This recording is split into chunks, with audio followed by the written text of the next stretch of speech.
And he looked at me like with this face, like, and I said, I'm taking Jack to the Nike outlet. I'll be back and then we'll talk. And that was the last thing I said to him.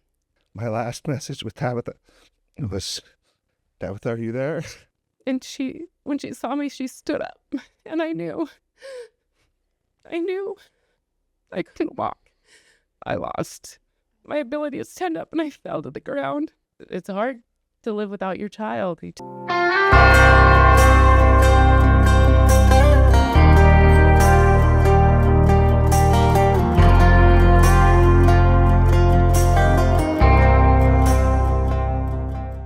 Welcome to God and Country. I'm Uriah Kennedy. Ingrid is gone this week. She's actually out of country, so I do not have my co-host today. But we are going to be discussing suicide. It's going to be a very, very sensitive topic this week. We've got two Angel mom and parents here. This happens to be my sister Angeline Washburn and her husband Nathan Washburn, Holly Hawkins. So we're going to be discussing this. So again, sensitive topic. So just take it and be nice to it. We want to make sure that everybody supports the channel. So please like and subscribe. Get us out there. Share it. As we've said in many podcasts before, there's a considerable amount of suppression going on by YouTube. We put on a great podcast last week where we discussed Erica Kirk's message, the awesome power that she put out last week when she talked.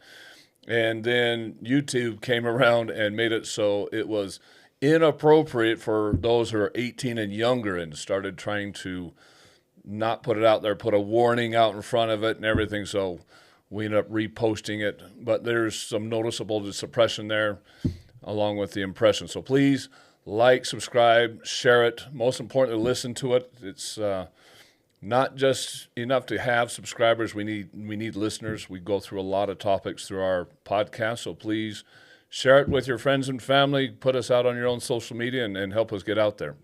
So again, today we're going to be talking a sensitive topic on suicide, and particularly teenagers. And we've been talking for a few weeks about veteran suicide and just a horrible thing that is, 19 to 21 veteran suicides a day.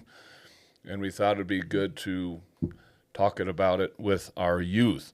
So we're going to kind of go from the beginning, from childhood and how it kind of led up to that, signs, no signs, and what created that. Before we started today, you were actually mentioning some numbers about what suicide rates are nowadays. Yeah. I think it'd be great for the audience to understand your research into what's really going on with our youth and how big those numbers are right now. Yeah, I've been studying up a lot on suicide, and I found that many years ago, before 2020, it was fifth leading cause of death. 2023, it was the second leading cause of death, and now currently it is the first leading cause of death. And that's among youth. Amongst youth, and that's just in Utah, That's right? just what I studied was youth. I didn't go into adult and anybody over 20. But the first leading cause of death amongst the youth, I mean, that's just a huge number. I mean, it isn't car accidents. It isn't anything else. It's suicide. You're also mentioning that in your own local school district that there was 6+? Yeah, so in 2019, there were 3 kids at a local high school that took their lives around the same week. And then in the same month, there were another 3. One from my son's school, another school a little bit far off, Utah Military Academy, and then 2 others from another school nearby in the same month. So you're talking 6 within 1 month. Mm-hmm. That's when you said that's crazy numbers. Mm-hmm. 6 kids within a month. Yeah. That's crazy numbers, man. I know when my sons were in the military, my oldest was in the military, and now my 2 younger sons are currently in the military. I've already seen that. I mean, they've seen just 1, but my older son saw like 2 or 3 within his own regiment that committed suicide within the military, just within the beginning boot camp and AIT training. And you don't really understand where they're coming from or what's leading up to that as they get into the military. But I would have to suspect that a lot of that stemmed from high school. And how they brought up. And it's not just broken up homes and divorced homes or high stress levels at home or parents that don't get along with each other. This is Uriah Kennedy from God and Country, and I grew up around guns. That's something that was just a normal thing. I knew where my father's guns were, and I knew what gun safety was, even from the smallest point as a child. There is nothing that taught me that more than having my own BB gun while growing up. BB guns provide hours of fun for kids and teenagers as well as for adults. But at the same time, that is teaching you great marksmanship. It is also teaching you gun safety in a better and safer way. There is nothing better as a father than to be able to go with my children and teach them the skills of gun safety, gun accuracy, and be able to do it in a fun and inexpensive manner. I've always had a Crossman growing up. Crossmans provide excellent accuracy and a lot of power for a BB gun. There's a lot of different styles to choose from different types of air rifles and pistols, even to fully automatic BB guns and other types of air guns. You need to go to the link in our description or click on the QR code that's coming up on your screen to be able to go to Crossman and make those BB gun purchases, those air rifle purchases. Again, it's going to supply you hours of fun and enjoyment with you and your kids as well as you as an adult. And BBs are a lot less expensive than actual ammunition. So go to Crossman by using the link in our description or the QR code that's popping up on the screen and enjoy the accuracy, the quality of construction, and the hours of family fun that you will have with these air rifles and BB guns. Again, the link in the description, the QR code that's popping up on your screen, and then support our channel. Thank you. So let's kind of lead into that. If you've ever read the book, I really suggest this book. It's called Irreversible Damage. I really suggest. It's a very, very good book. But the author goes into how a long time, not generations ago, but maybe 20 years ago, 30 years ago, there was a systemic anorexic pandemic going around. I was anorexic when I was in junior high school. And then she talked about how quickly it became gay, then trans. And she was able to link that she could find whoever came into her office for therapy and dealt with a trans ideology or gay or something, that this person knew somebody that dealt with it. And then she followed a chain. And it was a pandemic. It wasn't a huge problem in that, what is it? She just found that it was something. It's a coping. It's a coping. It's what this person does, so I'm going to do it. It's something that just became a pandemic because other people were doing it, so they were doing it. And now I'm seeing that suicide is following that same trend because it's happening so much more, and everybody knows somebody who's died by suicide. And so as you follow these kids, it just becomes, that's what we do. What she talks about is the identity crisis that youth go through. And so it's not just in broken homes or just in certain neighborhoods. It's a part of growing up, and it's stressful, it's straining. Sometimes you feel like top of the world, and other times you feel like nobody in the world even cares that you exist, right? Going through hormonal swings, like everything that's introduced in that phase, these fads like anorexia and things, you're just more susceptible to. This is an idea of, oh, that's why I don't feel accepted or feel normal or feel whatever. You grab onto these things, and the suicidal ideology. I see that a lot in through those who are trying to detransition, kids that transition 13, 14-year-old, and now they're detransitioning and they're doing testimony in front of a school board, or they're doing testimony in front of Congress. I've seen that a few times where they said, I wasn't comfortable with my own body. I didn't like the fact that boys started flirting with me. I didn't like the fact of what I was feeling. I didn't like growing up, and I was trying to run from it. I was trying to hide it. I wasn't necessarily trying to be trans. I was trying to hide from the feelings that I was feeling about all of a sudden coming of age. But my parents, my school counselors, and others started pushing me in that direction. I just went with it. And then all of a sudden, I've had a mastectomy. They've given me testosterone. My voice is lower. I can't get it to go back up to normal.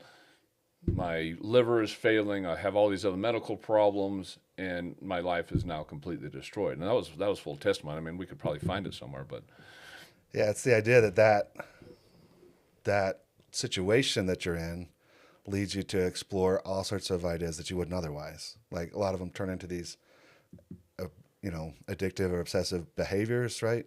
That's why tobacco, there was a big push to just get it out of the hands of kids because acceptance is number one, right? And if there's something that looks like it'll get you that, then it's just too alluring. And so dealing with those stresses and strains, it makes you susceptible to everything. And that's where more and more ideas of suicide and these things, without a purpose in life, without something else to bring you out of that or give you a reason to identify or feel whole or feel accepted, the trend has gotten worse and worse. so let's kind of describe pre-suicide life. I mean, you had a very, very wholesome home, and we'll kind of talk to both of you. Precursors leading up to that, kind of describe what life was with Tabitha before she passed, and then let's not go into suicide yet, but kind of precursors, what lighting up to it. Any notable signs, anything that would have triggered anything in your mind now that you're thinking at it from... Yeah, so I start by saying that she was 11 when she did take her life. So everything that we have to say is all before 11 years old. Yeah, it was just crazy right? that it was that young. Right, and I so mean, you're a kid. Behaviors and things that you see in kids, they range wildly, right? From kid to kid, we see all sorts of different behaviors. We had 6 kids, and so to try to even think that there's how a kid should act is hard, right? Like And they all to try to come with identify something. different personalities. But Tabitha was a very vivacious, happy kid. Like I never would have thought that this would be her end. She loved her siblings. She loved to read to them, to do little tea parties, to have plays with them, and using the iPhone, create little videos with them. While you're talking, I'm going to actually pull up some images so people can actually picture Tabitha while you're talking there. Thank you. Yeah, she absolutely loved life. And it almost felt like she was just trying to charge through it. She wanted to do all kinds of things. She wanted to do gymnastics. She wanted to do horse riding. She wanted to, she would sew things. Like one of my other children, one of their dolls had a hole in its clothing, whatever. So she sewed it up for them. And I didn't know she knew how to sew. She had never done sewing lessons, but she just figured it out. And she loved to bake. She created her own cupcake book of cupcakes she wanted to make and how she was going to create them. She loved Cupcake Wars. And so she really created that after watching Cupcake Wars. And so she had everything she wanted to make and the design and everything thought through. And she loved to read, and she just loved everything. And she was just a happy, happy kid. There were no signs. She did, as every kid has their hormonal moments, and she would get very upset. And I taught her to go and go in her room. If she needed to punch her pillow. If she just needed a moment without anybody else, just let me know, and I'd keep everybody away from her and just go take a minute, calm down, breathe, do what you need to do, and then just come back when you're ready. And she did that quite often. She's like, Mom, I need a minute. And she was very good about going off in her room and just spending a minute to herself. Now, she was the oldest child, too, which I'm the oldest, so it brings quite a number more responsibilities than the other children. Do you think she felt any stressors from being the oldest child and trying to take care of her younger siblings? I'm sure she did, to a point. At the time, we had moved in with my in-laws while we were building our house. And with that, I also knew that junior high was a rough start Experience. to. Yes, it's a rough experience. And so we played with the idea of her doing homeschooling. And so we did online school for her. And at the same time, she was home. And so there were a few times I wanted her to be able to watch the kids so that I could take one kid to their school. And so she did end up babysitting quite a bit, and while she was trying to do school, and then while we had things in the evenings, I had meetings, and so she would watch the kids, and she was my only babysitter. She loved it. I have a video of her putting Chase, he was 9 months old, putting him to sleep and rocking him while she's on camera pretending to be take down this bad guy. And so she loved it. I'm sure it was a lot. Well, let's go a little bit into yours. So precursors kind of leading up into it. Describe Joey. Yeah. Mine's a little bit different. Joey's actually my nephew. And his father went to prison when he was 2 years old. And he was with his mom. And his mom kind of kept him away from our family. His father's my husband's brother. And so we didn't see Joey for probably 3 or 4 years. And then I found her on social media, and I asked if I could meet them and bring Joey a gift, And he was 6 years old at the time. And so we met her, and the family met them, I think it was at Taco Bell or something like that, and we gave Joey a gift. And from then on, I kept in touch with her, and I started trying to help her get him to school,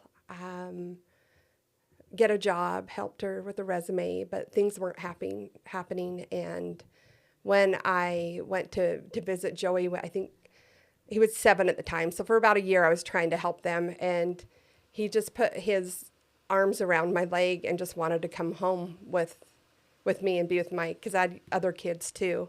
And he started spending the weekends for a while. And then I let his mother know that we were going to get guardianship of him. And then we had Joey from, I think, 8 years old on. And so I could talk into all of the system and all of that, but he was a fun, loving, would do anything for anybody type kid. He was always the first one to help. He didn't have a temper. He didn't have any signs of suicide. He was always very helpful and loving and kind. He struggled in school because he was never treated fairly in school. He was just put to the side with school teachers for many years. He never really went to kindergarten, first grade, or second grade because he wasn't taken to school. And so there was a lot of learning challenges with him, but we had some great people in the schools that stepped up and helped him through elementary and through middle school. And if I think of anything that led to suicide, he got in trouble because there were some things on his phone, and I took his phone away. Social media is a huge part of, 90% of the reason that I think that he took his life.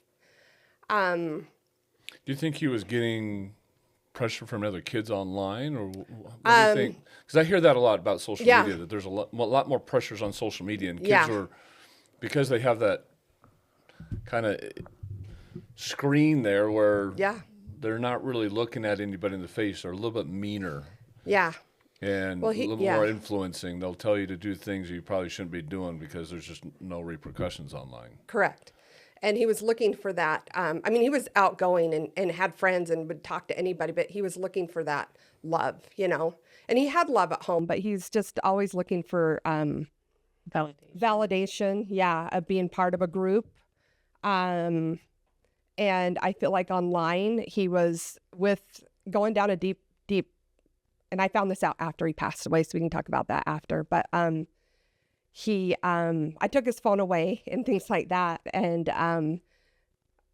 I had my older daughter, go in his room and take like his Xbox and things, because I'm like, you're not going to have these things, just kind of like a grounding type thing. I don't know if it's right or wrong, but she did see a paper that was a suicide note from July, and he passed away in September. And we found it in September. And he did write, and he doesn't like to write. So it was very clear that he had been thinking about it and how he was going to do it. And it was very clear that he got those ideas from online, which the investigator told me also to validate that, of how he took his life. And that was the first time we even knew he was suicidal, was a week before he took his life, honestly.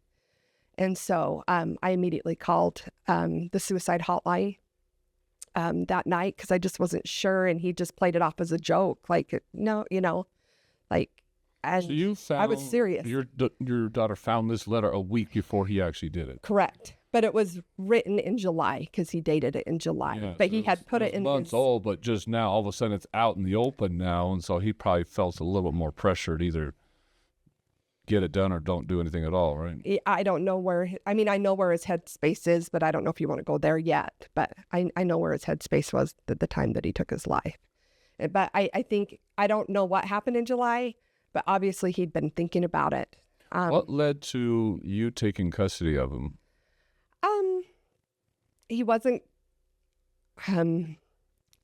his mom did the best she could. So I don't want to say anything negative about his mom, because she was dealt a really bad hand in life. But him not going to school, and I'd go there and talk to the teachers and try to get the best thing that, the best education for him.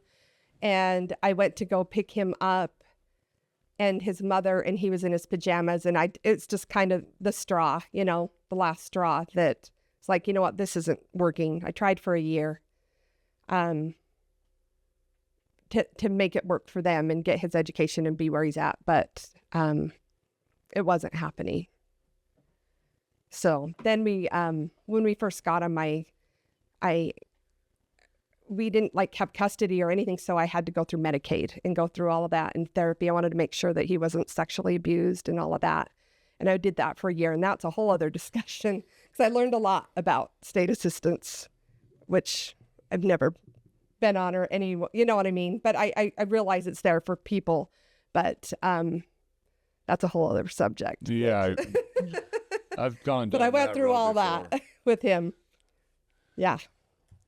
So with Tabitha, there wasn't really a lot of precursors. With yours, there were, but you didn't really know about them until literally just a week before. Correct. So if they hadn't found that letter in the way he talked, the way he acted, the way he played, do you see anything there that would have made you think that he was going down that road? No. And one thing that I want to mention is, when I got that letter and I called the suicide hotline, and they actually came to the home and talked to him and said, hey, if you want to come to our facility for a few days, if you're feeling low or this or that, just let Holly know, and we'll set that up. So the next day he's like, I'm feeling pretty low. And so I called him and I got him into that facility. And then I got word a day later that his mom was in ICU and was going to pass away, his birth mom. And so it was just a cluster of a bunch of things. Just wrong timing for all of it. And so then I took him out early out of that suicide home, or whatever you call it. Sorry, I don't know the name of it. But and then I took him and his sister that was adopted earlier. We don't need to go into that either, but he has a full-blooded sister that's older than him. But I took both of them to see his mother, and she's still alive today, which is, she's suffering from, she's on oxygen and having a really hard time. But at the time, they told us she had 3 days to live. And so it was just really hard on him. And he looked at me, is she going to live? And I'm like, I don't know, Joe, Anyway, it was rough. So he had a storm. he had a storm and he got in trouble at the military academy because him and his friends snuck into a elementary. I'm laughing, it's not funny, but snuck into an elementary school, like 4 of them, and they ate food out of the facility freezer, and they had camera on it. And so the cops called me and said, they want to press charges. So he was thinking he was going to jail in his mind, and his father's in prison. And, you know, he was thinking, man, I'm a bad kid. I know my mom's going to die. I mean, it was just a lot. In that last week. He? 15. He was 15 at this time. So yeah, that is sophomore in high school. Yeah. That was a lot. Do you know, have you been able to talk to his friends? Did they see anything or mention anything or anything? No. His friends, and that was a crazy, his friends, it's interesting what teenagers do when somebody takes their life. They come at you like, he's my best friend and this and that. And it's like, I've only seen you a few times. Like, it's almost like, how do I explain it? Like, they want to be part of it because it's a big deal. It's a big deal. And so I had several of his friends that some of them I didn't even know, that said, oh, he called me before he took his life. Oh, he did that. And I'm like, he didn't. I had his phone, you know, or he wrote me this letter, and somebody even brought me this letter from Joe, and just, he made it up because Joey would have misspelled half of the words on that letter. So it's interesting what teenagers, just how they want to be a part of something. They just still want to be involved. Correct. Yeah. And now it's like, oh my goodness, these kids are so vulnerable. And so just wanting to be part of the group. Well, I mean, those young ages, they're really trying to self-identify and find out what their place is in this world and how they're going to react to everything that happens around them. So they're absorbing everything from school, they're absorbing everything from friends, they're absorbing everything from family. Yeah. And it's just a lot of decisions when they just have no experience in life at this point. That's what we were just talking about at the start, right? Like, then they get a seed of an idea and they go, oh, that's the thing, or that's where I belong, or this feels good, and they just grab onto it. Well, a lot of times it's kind of the first thing that comes across that was nice to them. I knew a lot of friends that grew up very, what we call mod, and not to kind of harp on that kind of clique, but dressing in all black, getting the black lipstick, the black eye sound, just the goth mentality, and they really kind of go down into a hole. And a lot of them get into that depression because of that goth mentality. But that was the first group of people that kind of accepted them. The others, it's sports, and it's all about football, basketball, and it's just that click. And then all of a sudden, they're either the really nice guys, or they become the bullies, or it's their cheerleaders that become the mean girls. Or, I mean, everybody hears about it all over the place, right? But at the same time, they're bullying one side, they're vulnerable on the other side. They're not confident in their own skin on the other side. Yeah, I want to throw in there, because we have a group of angel moms. We're the angel moms. In fact, this is our mascot shirt. It's never better. With a skeleton in a casket. Yep.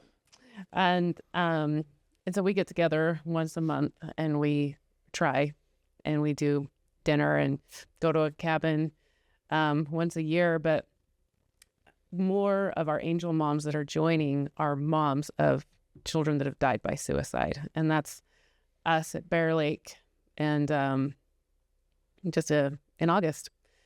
And so several of our angel moms, their children have talked about suicide, so they kind of knew that this was a thought process that they were going through. Some of them, were on medications for it, which didn't totally help, because when they change the medication, it makes it more dangerous and more scary. And so some of them had conversations and had watched for years, and had taken things, knives and cords away so that their kids were safe. And a few of my angel moms have mentioned, it just breaks their heart. Like, if I just would have known, if I would have just seen this. And the only problem is, you can't be with them 24/7. You can't sit there, and you think they're safe in their rooms, and they just, if they want to do something, they will. And so with that, us for the most part, not knowing that that's something that was going on in their minds. Even those that knew that this was something that their kid was going through, you get them the help, you talk to them. It's hard because you never know what's going to change that. Well, what I'm seeing with a lot of them is there's just no precursors. There's no in-your-face signs that they're thinking about this. It's just not out in the open. You're looking at it, 2020 hindsight, quarterback's chair right next day, and you're like, what did I miss? What was I completely blind to? Was this my fault where I wasn't paying attention? Was I just too involved in my own life? Was I too involved in my other kids? And I'm sure a million things racks through your brain of how did I miss this? How did this get to this point? But then a few years go by and you look back and you say, I can't think of anything I really missed. I went through all that guilt, that survivor's type of a guilt, and the reality comes down to it that they're really, really good at hiding that thing and going out there with that happy face. That's what I'm thinking. Or situations where you do know, and so you take proactive steps, conversations, lots of love, lots of reassurances, and I mean it's just not something that can be turned off. Like so knowing or not knowing, there's no magic. Now, before we started this podcast, you were actually telling me about that too, and I'd actually like to go into that. So you were kind of mentioning that, I mean, a lot of times when people are feeling that depression, there's things you can do. You can work out, you can get involved in something else, you can get distracted, but sometimes there's a legitimate chemical imbalance there where you go into a hole and it's hard to recognize and hard to get out of. Yeah, I feel like, I've tried to understand when people talk about being in that place by relating to my own bad days, deep, dark thoughts, like problems, stress, anxiety. By no means am I going to pretend that I haven't gone through a lot of that through my youth and grown years, but I had then and later in life had it was a 4-month period of legitimate, I would say finally that was clinical depression. It was, I go to the gym a lot. And so I would go to try to work out. I'd get up, I'd run. I was eating, drinking, like fluids, like changing diet, everything I could. Really strong in church. So I would study, I would pray, I would taking vitamins. Like I was trying anything that I could to just get some reprieve. But I mean, no joke, 4 months solid. Didn't matter if it was game night or in the middle of work stress, waking up in the morning, taking a shower, like it was always there. It was a dark cloud. It was ugly. I did talk openly about it. I talked about how crazy it was when I thought through the problems in life, that there were many problems we were going through, each one individually.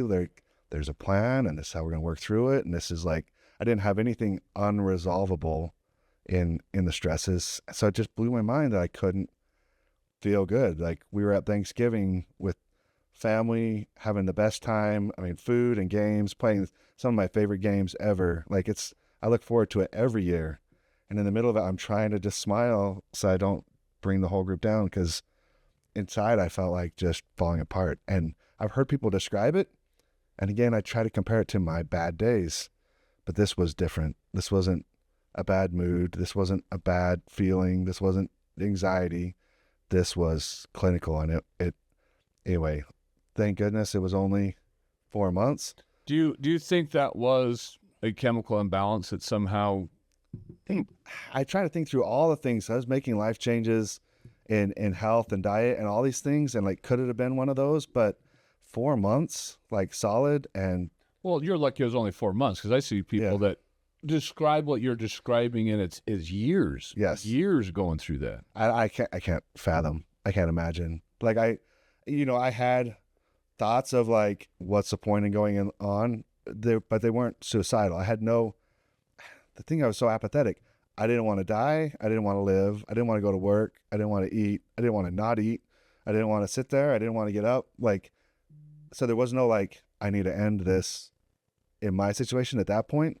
But if that would have come into my mind during feeling like that, I don't know how you stop that. Like it's rough. And so I think for some people that's just puberty, right? For who knows how long. And if you do that as a teenager and you were going through what I was just now experiencing, like these aren't things where you just give a hug or a smile. Don't get me wrong. All those are good things, right? All those are appropriate to do to try to help somebody. But if you think that you're solving something, right, it's just not that easy. I see a lot of people that don't understand that and are unsympathetic to that, because sometimes it's peer pressure, sometimes it's pure problems, familial problems, but sometimes it's straight up chemicals, and you're going through a huge problem. I see a lot nowadays where you have school shootings, kids going up there and killing their fellow kids, and then the left wants to come out and just totally harp on gun violence, when the vast majority of the time it's something that's going on mentally. It's mental instability. We've had a lot of trans shootings, so the trans community is having a lot of issues, but I think that's mental instability as well, where they're trying to fit into their place, they're not fitting in, and they act out. Instead of suicide, they're shooting people. So I think the reaction, whether it's suicide or shooting somebody else or acting out like that, it all comes from the same place. It comes from that same place. They just have different ways of reacting to that. Then I also see that there's a huge problem with the over-prescribing of drugs nowadays. There's a lot of Prozac. There's a lot of these other drug medications where doctors just want to subscribe something and be done with that particular patient. Parents think they're doing the right thing because that's what the doctor said. This medication was designed for this, and they're trusting the drug companies when they shouldn't be trusting. The problem is that it only lasts for a little bit, and then they have to up it, and then up it again. And I have learned that you have to kind of get to the root of the problem. And, for the youth, it's figuring out their lives. It's that confidence, and it's helping them, not medicating them. It's being with them, validating them, showing them love. And I mean, there's more, obviously, but medication isn't always the answer. Sometimes it is, but sometimes it's just going to contribute more issues to the problem. Yeah, and the thing is, I would have described one of these bad days during this time with the same words I would have described a bad day 20 years ago, right? We're now experiencing both. Like, I need more vocabulary. We don't have enough vocabulary to describe the differences in these situations. And so when a kid describes a bad day and you relate it to what I was going through, right? Yeah. Like, I was really starting to consider medications. I was like, this is not going to go on. This is taking a toll on my body, on my spirit, on everything. I couldn't work. Like, I was legitimately starting to think about maybe if a medicine would just give me 4 hours a day of not feeling this way, it would be worth it, right? And so, I didn't get there. Into alcohol, they get into drugs for the same reason. Oh, I can only imagine if I was prone to alcoholism, right? Like, yeah. And I thought this will give me a reprieve than that. But I am prone to eating, and food was not enticing. Like, nothing was, right? And so, but they wouldn't erase it. And so if there was, anyway, when somebody describes a bad day, that doesn't mean this is what they're going through, that they're at some kind of level of clinical hormonal imbalance, prolonged, irreversible situation where maybe medicine can give someone the best chance, right? But to jump to it and then to mix somebody up and then thrust them into this world where they thought they had bad days, and now post-medicine, really they realize, oh, that's what a real bad day I've seen a lot of that. I've seen a lot of that where people naively just jump into medication way, way, way too quickly. And parents are really naive. They're trying to make the best decisions possible. They're trying to do the best for their kids, and they're really trusting doctors, clinical psychologists, and I think doctors and clinical psychologists really jump into medication way too quickly. And I think a lot of it has to do with school counselors too, because I think school counselors above anybody else jump at it even faster, and it's dangerously quick. And they're usually pushed by teachers. Oh, your student's misbehaving in class. You need to get some ADHD medication on your kid because I'm not dealing with this thing. And then parents are like, well, what do I do? And even above that, even any medication, because there's a lot of acne medications specifically that, oh, let's get rid of this acne. I mean, instead of eating right and do other, trying these other methods, they take the medications, and a lot of the side effects, if you look at the medications, are suicidal thoughts and ideations. And so a lot of kids have been put on these medications and now have to deal with an even harder mental capacity. They're struggling even more because of the medications they're taking. Like as a parent, when your kid is suffering, it feels like you're failing as much as you are also just broken heart over trying to not let your kids suffer, right? It's the whole, we can get into an argument of how bad does a fever have to be before you give Tylenol or ibuprofen, right? If they're unhappy, it's like our job to make that go away instead of recognizing that's a normal day and this is going to be okay, right? Like I remember being sick with the flu once at 19 years old and thinking there's no purpose in life for that either, right? Like I was like, it was terrible, 4 hours of stomach flu, whatever, right? But I don't know, to feel like we got to fix it, I think is half of the problem. And so like we were talking about trying to see and prevent somebody who's going to struggle with suicidal thoughts or finally doing it, right? If you're doing something to stop somebody from that, you're already in the wrong motivation.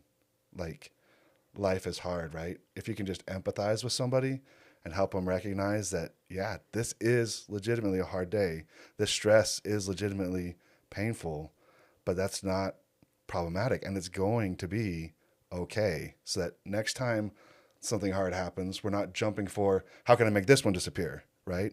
Or when something legitimately unfair happens at school or with friends or whatever, that you don't feel like the world has let you down or that you don't belong or you're out of place. So I'm getting what you're trying to say is when hard times come across, it's not trying to get rid of the problem. It's not trying to solve the problem for the individual. It's more of how can I help you work through this so you have your own defense mechanism against the stresses. Yeah, how can I help you see the light at the end of the tunnel while you're in the miserable stage, right? The unhappy, the unfair, unaccepted, unwanted, unloved, right?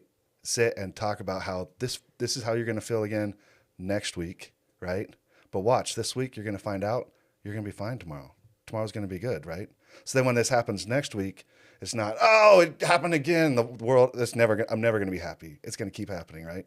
But you can go, oh, yeah, it was like this last week. But you know what? We can fight our way through this and it's going to be fine in a couple of days and work towards handling the miserable times instead of pretending there's something wrong with life or some reason to escape it or there's no hope in the future kind of thing. Like, can't turn off miserable, but you can find that you're actually going to be okay. Well, I know Nathan's got to go for work reasons, but I want to ask you one more question. How did you as a father deal with the guilt post-suicide? I mean, I do want him to be able to tell his story, so can you take your work call and then come back? And then... Like, what do you mean? Like talking the about experience how of she finding died. out and whatever? Yeah, and your... Well, I mean, I can tell that in 5 or 10 minutes. I don't need a lot of time. Well, go ahead and tell your story. And just tell as much as you can before you have to take off. But I really want to get into how does a father deal with the guilt? Because the father's the protector. I mean, obviously the mother protects, but the father really feels like they're the protector. Like, I am supposed to shield my kids from all of this. Yes. So I was away, had been away for a week. I was in Sacramento. We live in the Salt Lake City area. And so I had been away there at my sister's, and I was coming home. But while I was away, I was FaceTiming with Tabitha especially. Again, she was just 11, our younger kids, even younger, so I would talk to them, but Tabitha and I would touch base. In fact, the night before, we had talked about young women's, and we had shared our testimony with each other. It was a really neat experience. In fact, when I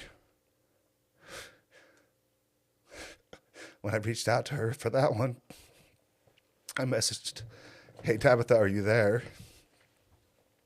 And she replied, "Yes." And so I FaceTimed her. But forever, my last message with Tabitha was, "Tabitha." So I pulled that up these last years. "Tabitha, are you there?" Yeah. And she replied, See how "Yes." painful that would be. Anyway, Well, so I traveled out myself. So I took the Amtrak train, which honestly, it's a fantastic way to travel. I'm not a salesman for Amtrak or whatever. It's slow, but it's really comfortable. You can get up and move around. There's table cars. Like once I had done that, I was like, this is the best way to visit my sister. But I was on that train, just coming out of the Sierra Nevadas where there's no reception when I found out, and I was still 13 hours by train away from home. And so I got the call that Tabitha had hurt herself, that the emergency, the EMTs were there. This is Angeline, and maybe 15 seconds is all I got. I also got the sense that she was alone, and so I knew she needed to attend to what was going on, so I just started calling.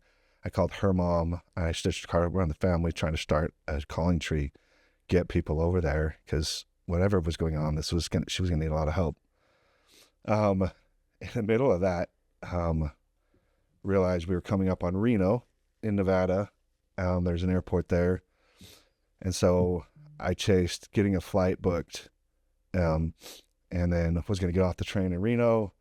I had abandoned my stuff, whatever I couldn't carry, right, and go catch the train. So I don't know, it was probably 15 minutes before I wasn't on the phone with somebody or doing something, and I broke down.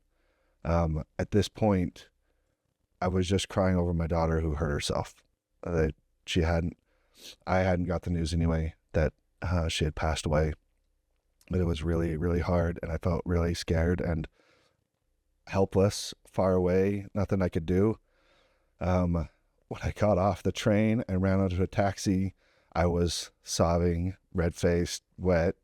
The taxi was a van. He had definitely like 7 or 8 seats, and he threw me in and shut the door and just took off. He didn't question or ask or wait. There could have been other people on the train that wanted a taxi ride. But on the way over to the airport, he was talking me through security and the lines and like how to be quick. And he had no clue, other than the fact that I was sobbing and crying, what was going on. One of my angel helpers, I got to the security and there was nobody. I went right up, took my shoes off, I went through, and while I was putting my shoes on, I turned around and there were 150, 200 people at the gate, and I was blessing number 2. I got there kind of just in time to board, and as I was sitting down, I found out that she didn't make it. Sat between these 2 ladies.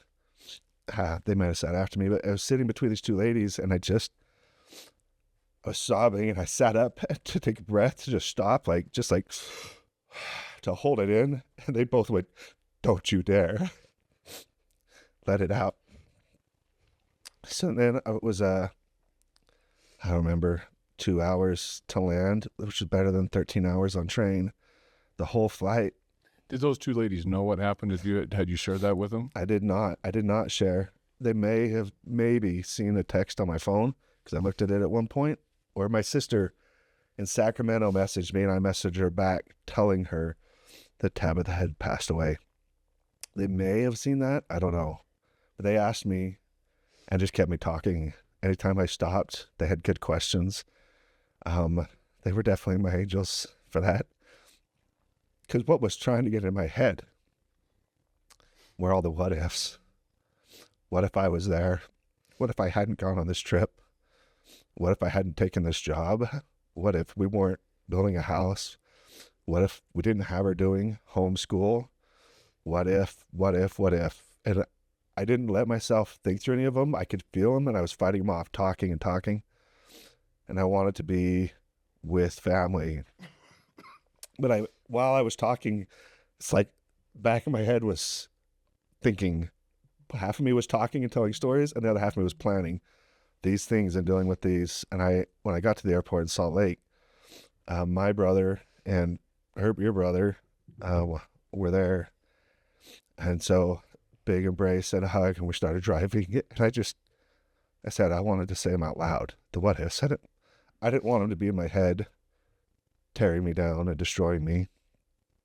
And so I did. Aaron tried really, really hard to stop me. He said, don't don't. And I was like, I have to. And right now with you, it's the safest time. Otherwise, I'm going to do it alone tonight. I would rather do it with people. And so I started rattling them off. Any what if they came to my head. And after a couple minutes of some dark, scary what ifs, I said, what if I didn't have that call with her last night?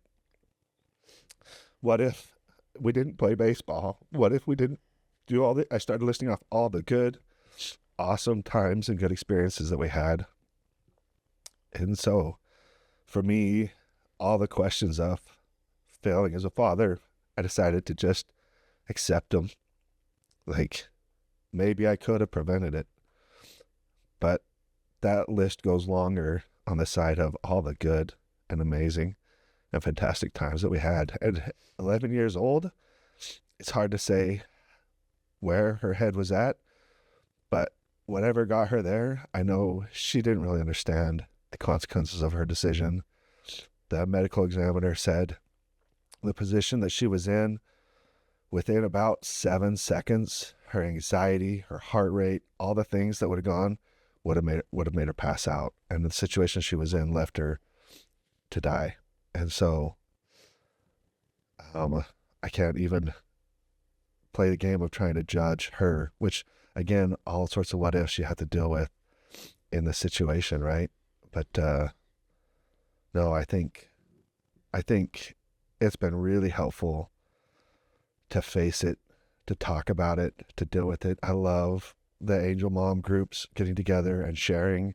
It's not about just pretending everything's okay or going to be okay. It's about recognizing the pain without succumbing to it, right? Without pretending it's the only side of things. But it can be really hard talking to people who aren't dealing with it, to let both be real. The pain is real, the misery is real, the grief is real, and the happy memories are awesome and amazing.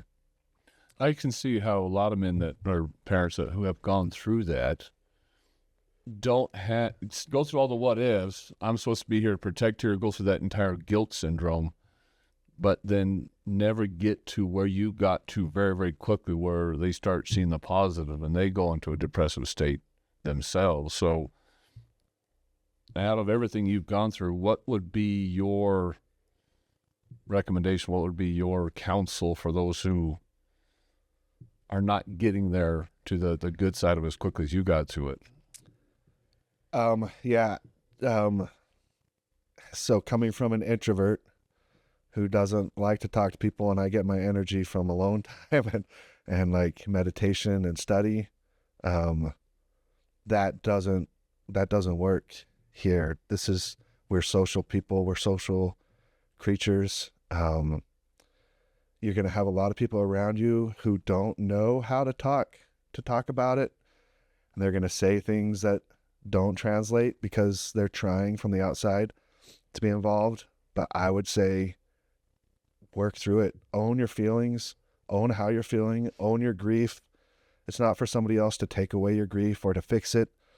And it's going to be really, really difficult to let yourself be happy if you haven't let yourself feel grief. Then you feel guilt. Then you feel bad. Then you feel pain. But own it. And I think it's a worthwhile exercise for anybody. Do it. Spit out and brainstorm. Maybe that's my process and my methodology, but brainstorm the what ifs that are scary to you. Brainstorm the memories that you're not proud of, because you're going to run out of those. And then you can feel a lot freer to go through the others, because life is a blessing. Life is a gift. The whole experience here, the plan for us and what we have in our time on this earth, you're going to find a good story there. And if you can't get there, maybe you haven't processed your feelings. How much solace did you find in God during that time? So for me, that was immediate. And again, I can't attest that to any specific thing. When I messaged my sister on the plane and told her that Tab had passed away, I followed it up immediately with, and my testimony's rock solid. I didn't know another way to tell her that I wasn't falling apart spiritually from this. I have a lot of trust in God and in the plan.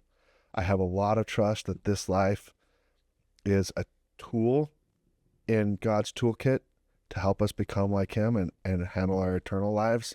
It's not the purpose of us or our being. So I think a lot of those things played into it, but for me, that's one that didn't shake or bounce. I drew closer to God through this experience. I don't second guess or judge anybody. If you feel hatred towards God, I'd say own that too. Don't decide and land on it. Don't pretend you know the answers to everything, right? But if that's what you're feeling, you can say that out loud and you can talk to people about that and you can work through that. But because I think that, again, ultimately you can find. Well, everybody deals with peace. pain differently, and sometimes you don't even know how to deal with the very pain you're dealing. So you have to lash out at something. And a lot of times it is lashing out at God. Sure. But no matter how much you lash out at him, there's always that little bit behind your mind where you're still feeling his love. You still know he's there. That's why you're lashing out at him, is because you know he's there. And so there's still a little semblance of peace there, even though you're upset at the situation, you're angry at the situation. I mean, which is understandable. Kind of one of the last questions I have for you to let you go is, during the suicide, post-suicide, years post-suicide, did you come up to anybody that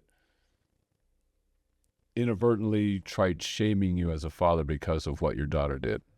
I don't think I ever faced judgment, not from anybody. I can't say that's entirely true. Actually, I might have been a little bit impervious to it.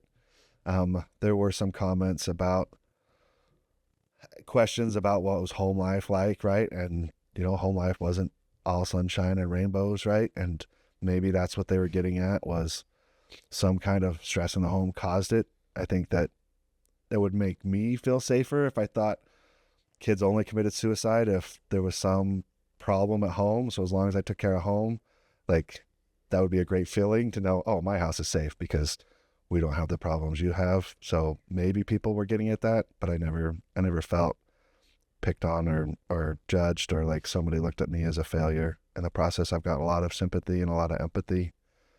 Yeah, which is good, because I've seen a lot of people that do go through that do get a lot of judgment, and that's not really helping the situation. That's why I was trying to kind of point out to the audience that when you see somebody going through this, it is not your place to judge. You have no idea what they've gone through, what the home life was. I mean, there could be some signs, like fathers in prison, mothers going through some medical issues where there's some high stressors and there's some obvious things, but a lot of times there's not. And in my experience, it's been more touchy around how you handle it. Like, people want to help and fix you, right? So they want to say something to make you feel better. And then, well, if that didn't help, then it's on you. Kind of like they don't want to bear the burden of not having been able to fix you, right? Or bear the burden of accepting that you're feeling grief day in and day out. Like, there should be a fix for that. There's a thing. If your faith was stronger, if you trusted Jesus more, right? But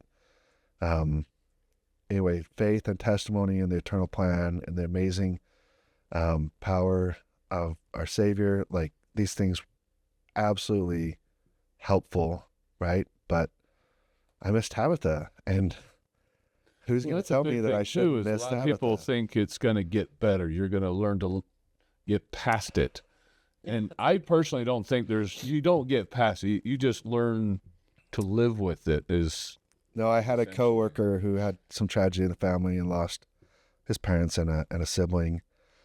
And I remember when it happened, and I remember consoling and empathizing with him.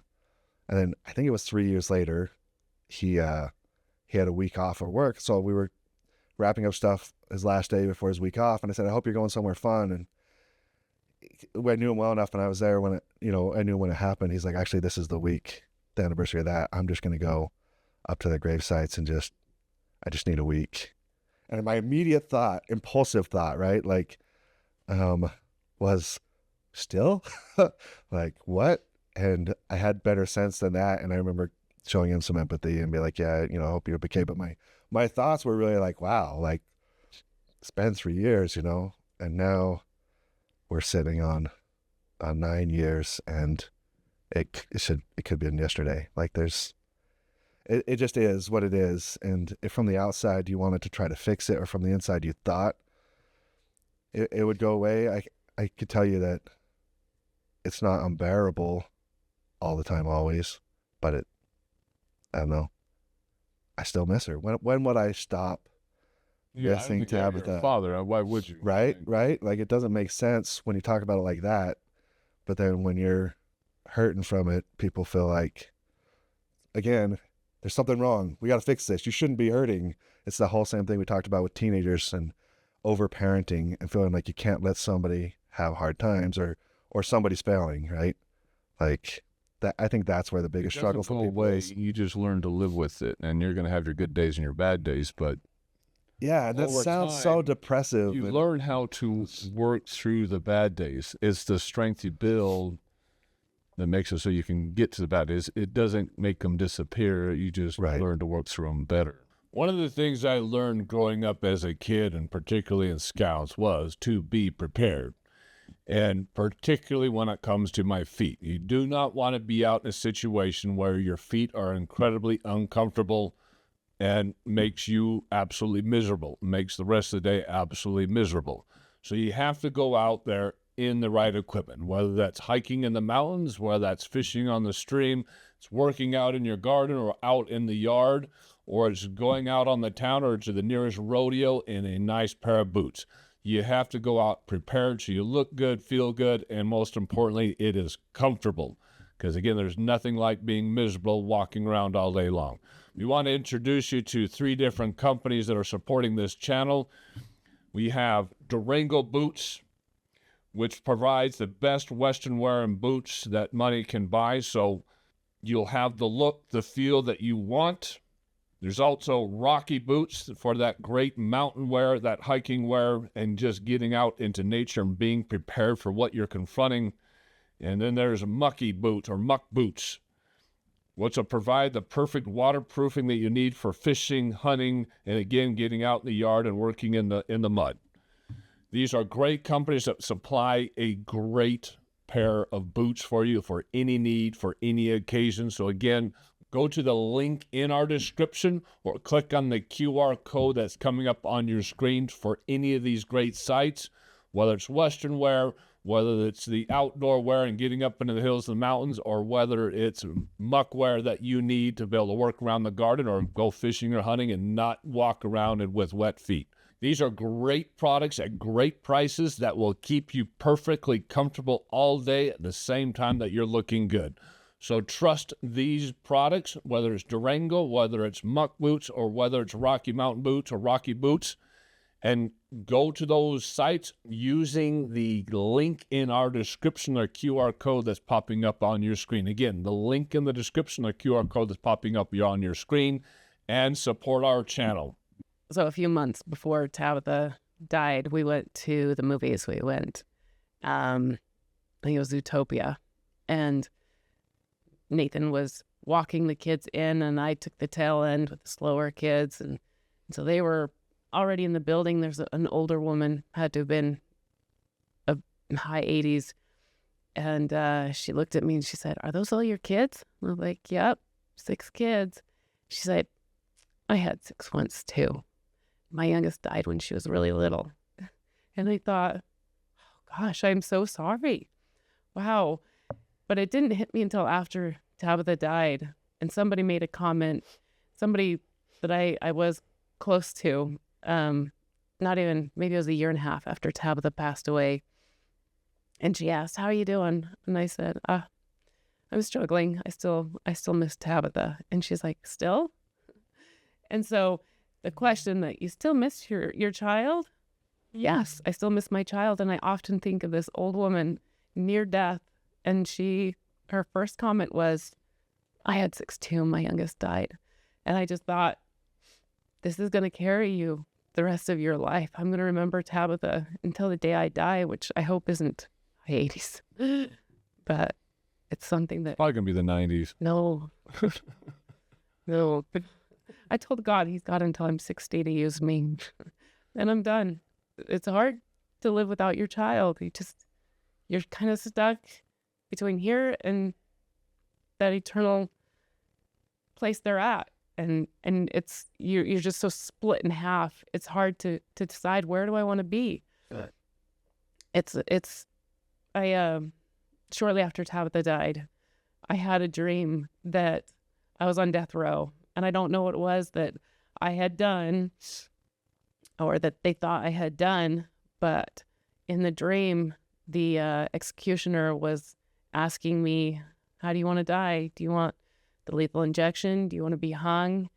In my head, I had thoughts, and I thought, well, I could go this way, but I could not speak. I didn't want to speak. I didn't want to open my mouth. I didn't want to say anything. And I just sat there quietly, and he's like, all right, I'll choose the lethal injection for you. And so he started to strap me down to the chair, and all of a sudden I felt so much excitement, like, I get to see Tabitha. And I remember looking to my husband, and I said, I get to see Tabitha. And then I saw his face just drop. And then my children were standing next to him, and their faces just dropped. And I thought, I can't do this. And I turned to the guy, I said, I didn't do it. I didn't do it. And he said, we know. We just needed to hear you say that. And in my dream, I remember driving home with my family, feeling at peace. Like, this is where I need to be. I need to raise my kids. But I still struggle with depression. I still struggle with wanting to be here. And all my angel moms, we all talk about it. That's the shirt. We do know we want to be here and take care of our children. But there's a great part of us that wants to be back with our children that have died. I want to be with her. I want to see her. I want to hold her. Because it's been 9 years since I've held her, since I've talked to her, since I've heard her voice. It's hard. How was your experience leading up to that, and kind of the same, on the same lines, post-suicide? What did you experience coming from others? Or did you get any judgment? Did you get any people like... I think for me, the hardest part, when he took his life, I was mad at Joey for something that he did.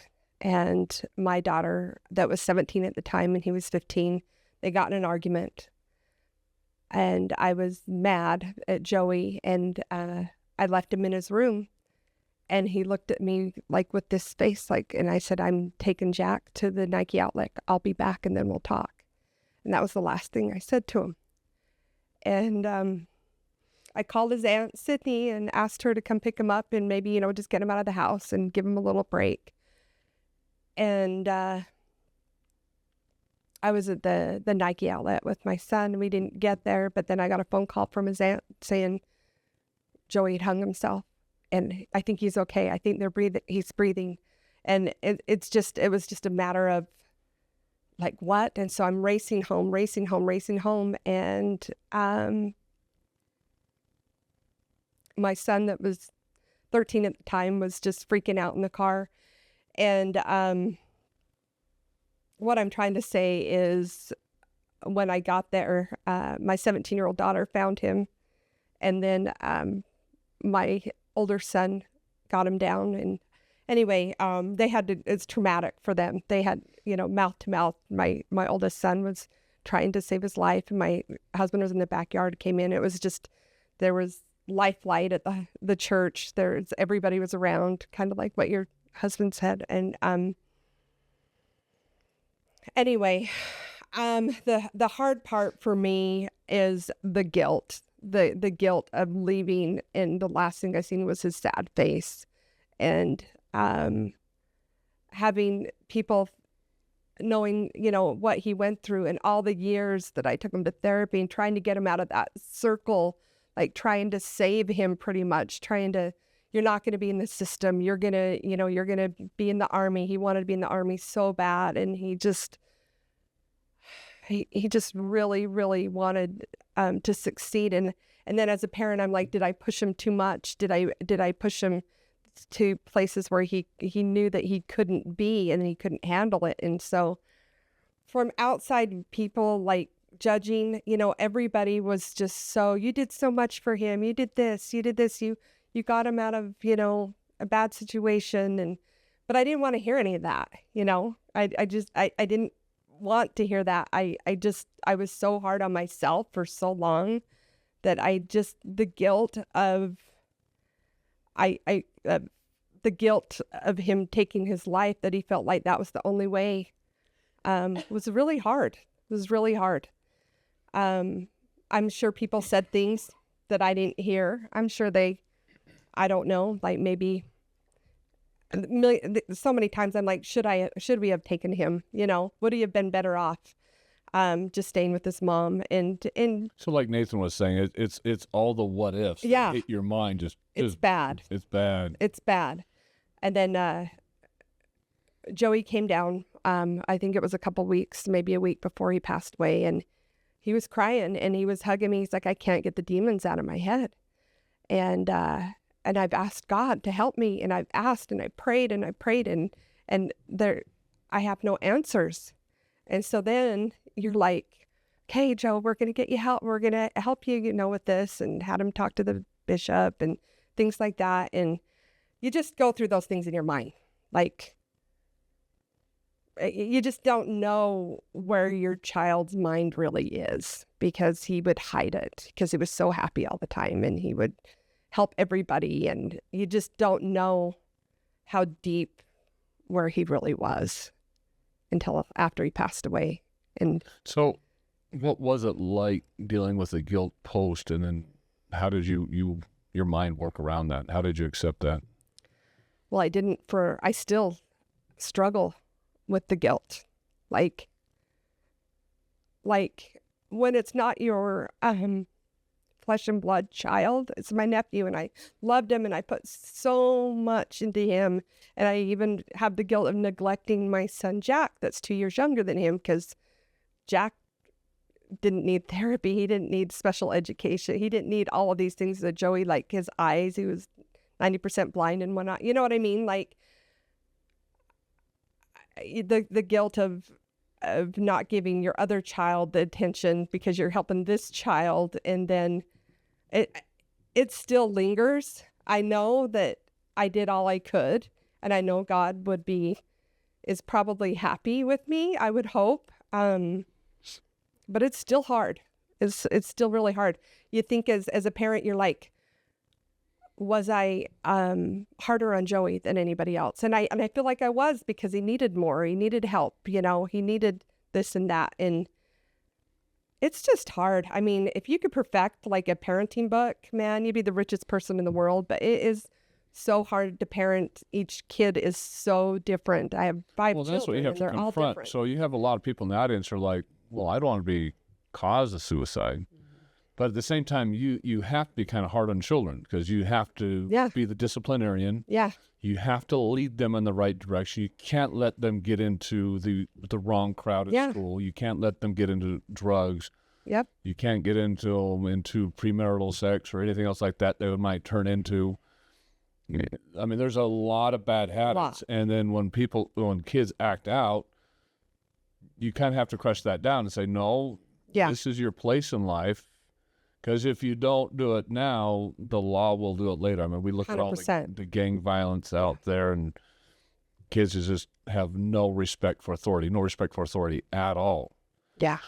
And so as a parent, you're like, I'm going to make sure that you have respect for authority, you have good morals and values, you have discipline, you have good work ethic. I mean, all these good, wholesome principles that children should grow up learning and understanding. Yeah.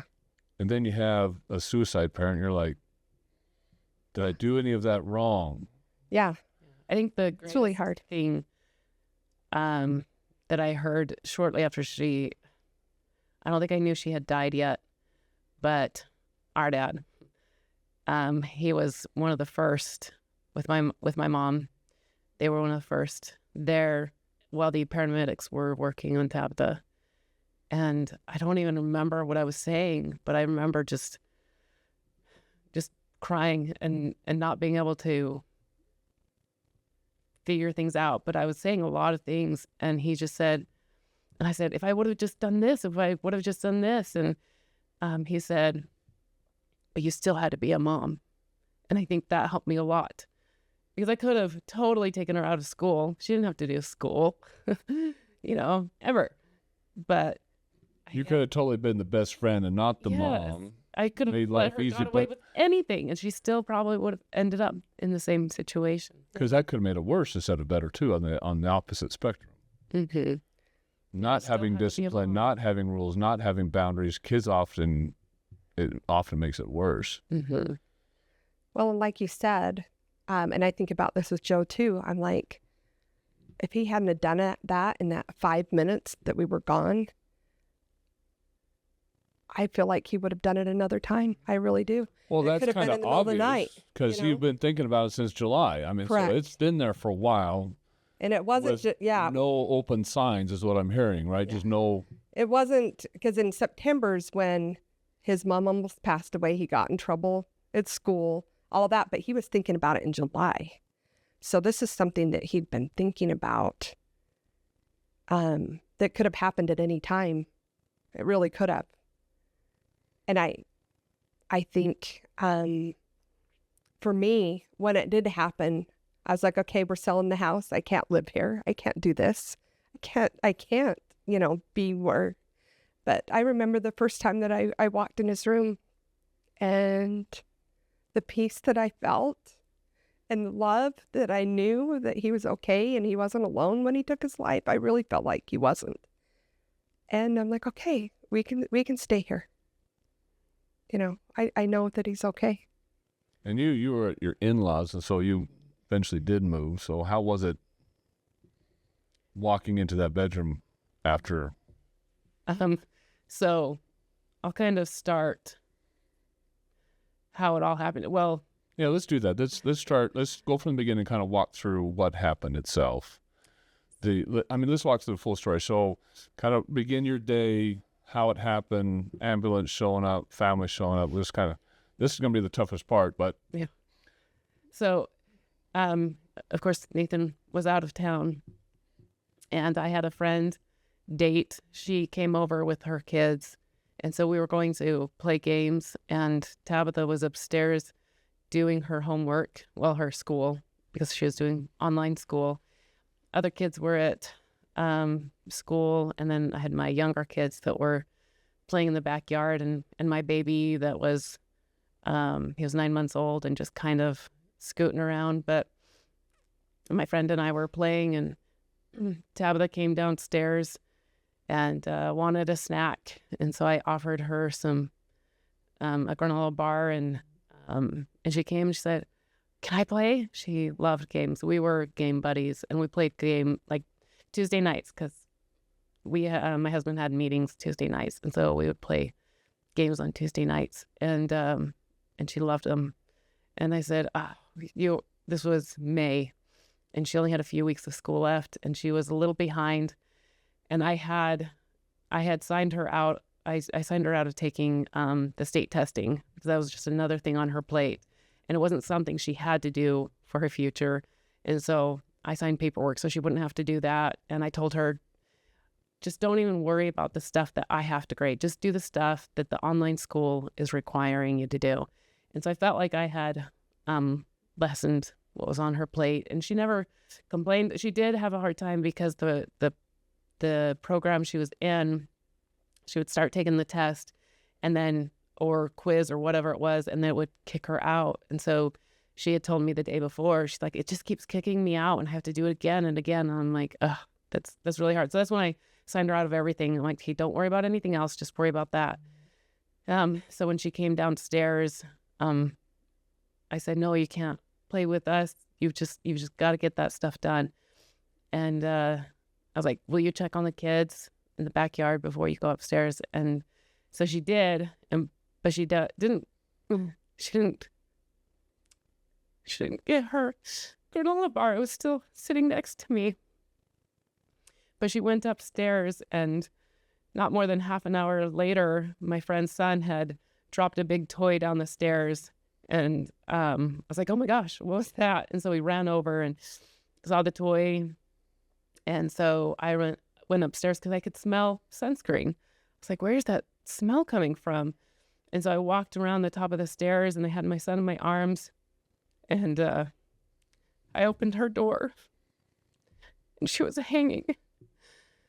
And I ran in, I put my son down, and I pulled her down, and I tried to give her CPR, but I was failing. I'm like, no. I started hitting her back, because that's what I'm used to with kids, is they're choking, you hit their back. And I was like, this isn't one of those. And so I flipped her onto her back and tried doing CPR while yelling, because we lived with my in-laws. My father-in-law was downstairs, my sister-in-law was downstairs, my friend was downstairs, and I was yelling, help, help, while my son was crawling around her and crying. And so he came up, my father-in-law came up and started giving her CPR. My sister-in-law was on the phone with 911, and I just couldn't stop. Tabitha, come on, Tabitha. And so then I called Nathan. That's when I got in a few words. She hurt herself. And then I don't remember much. I just remember being escorted into the room next to hers. And Mom and Dad were there. And I was like, she's going to be okay. My mom was like, she's going to be okay. She's going to be okay.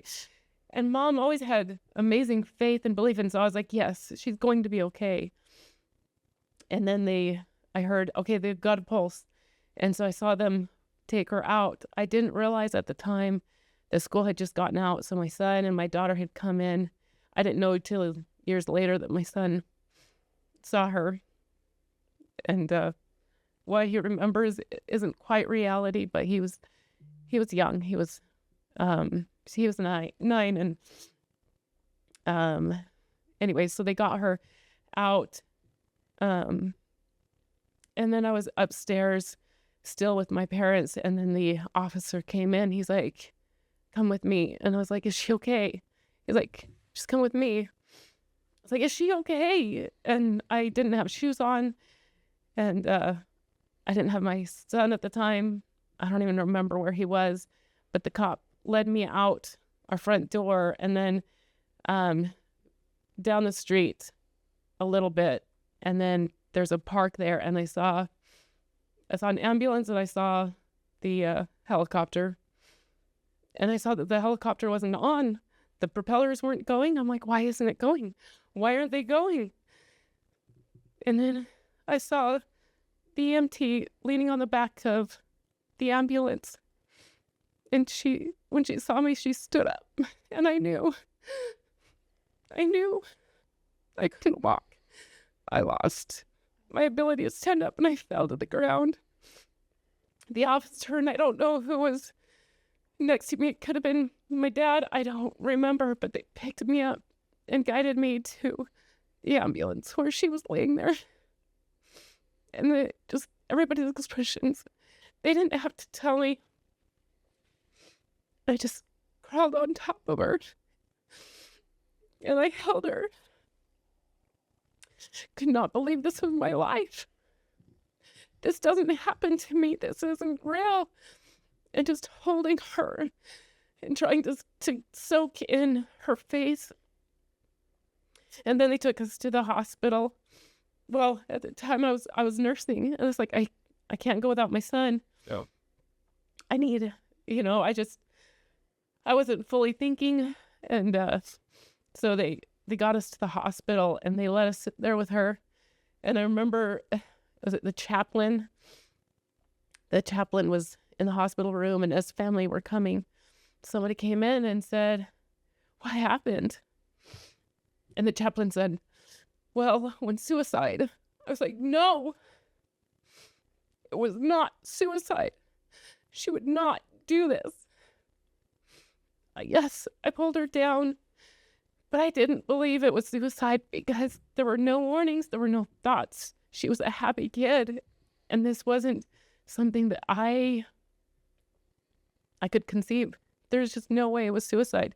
And I remember you, Uriah, doing her GoFundMe, and I was so grateful because you didn't say suicide. And it took me actually years to admit it was suicide. I didn't believe it because that wasn't her. She would never have done that. She was a happy kid. She loved life. She loved doing things. She loved her siblings. She wouldn't have done that. And so, that while we were sitting there, they let us sit with her for a while. And then they're like, hey, you have to go. And the whole concept of leaving the hospital without my daughter, how do you do that? How do you do that? And so I remember standing outside the hospital. We didn't have a car seat. The officer was willing to take me back home, but I didn't have a car seat for him. We went in the ambulance without a car seat. And so we had to wait for my sister-in-law to come and bring his car seat. And I just remember staring nowhere. And a woman had walked up and she said, I don't know what happened, but I hope everything's okay. And I thought in my head, no. I couldn't speak. Nothing came out of my mouth. I don't know what she was thinking. I had no words. And I just, no, this didn't just happen. But when we got in the car, we just drove home in silence. Everybody just crying quietly. And then it was shortly after I got home that Nathan walked in the door. And then I don't actually remember a lot of what happened after that. I knew I wanted my kids close. People offered to bring my kids to the neighbors. I was like, no, I want them right here. And then they brought him upstairs, and Tabitha shared, because we were living with our in-laws, she shared the room with her sisters. And immediately, I don't remember everybody. The room was full. I think all of our family was there. I think bishopric members. And they asked, what can we do? I couldn't go in her room. I wanted her door removed. I wanted all the doors in all the bedrooms removed. The bathroom, sure. I couldn't have the bedroom door shut because when I opened it, and I still have trauma, when my kids are in their room, like when I open the door, I'm expecting somebody to be dead. And so I asked them, please take all the doors down. And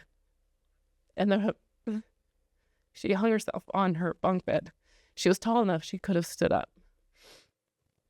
And so I also asked them to take the bed apart. I didn't want bunk beds. I don't like bunk beds. And so after that night, I couldn't go into her room for a while. We did repaint the room. I let the kids, it was my in-laws' house. I didn't care.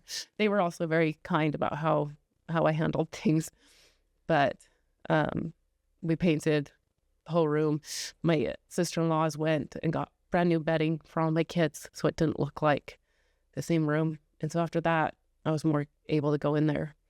But it was hard. But as Holly was saying, she had that peace, and I didn't. But I did have a dream, or I just saw in my head. I knew, because after I realized it was suicide. Why that way? Why that way? Yeah. But I was given like an image in my head. I saw a woman driving down our street and Tabitha on her bike and her getting hit by the car and dying that way. And my kids saw it because it was right when they were getting home from school. And I'm like, okay. I knew in that dream and that experience that she wasn't meant to be here. I knew that her time was done and that she had things to do, but she couldn't do it here, that she had to do it on the other side. And so that gave me a little bit of peace. But as Nathan was saying, God helped. I was the one that was angry with God. I turned and I yelled at him so many times, but I also knew he was okay that I was angry with him. And I became angry with Tabitha as well. I remember walking down 'cause it was only a month after she died that we ended up moving to our new home. And it was a new area. And I remember walking behind the new homes and just screaming, God, how could you? Screaming at Tabitha, how could you do this? It was very difficult. Pain is unrelenting. It's not going anywhere. And again, like I was saying before, it's doesn't go away. You just learn to accept it, learn to live with it. And a lot of people, when they're trying to give you their condolences, they're always like, well, you'll get over it. You'll get past this. It'll come better. And it's kind of the wrong terminology to use. It's more like Time eases it. time eases it away. and it doesn't take it away. But it's the reason why time eases is because you learn to live with it. You learn to manage the pain. Mm-hmm. You learn to reconcile. You learn to deal with your relationship with God a little bit better, your relationship with that individual a little bit better. But yeah, it doesn't go away. I've talked to a few people that have lost loved ones on the veteran side, where shot, killed in war, or the veteran committed suicide, and a lot of those same feelings go through their minds. But the difference is well, at least on the veteran suicide area, is why did I see the signs? Because obviously on veteran suicide, there are signs. They rash out, they get angry, or they go through depressive moves. So there's a little bit different than going through child, where it's a lot more hidden. And they'll go through that guilt syndrome. Well, why didn't I do more? Why didn't all the what ifs start racing through your head?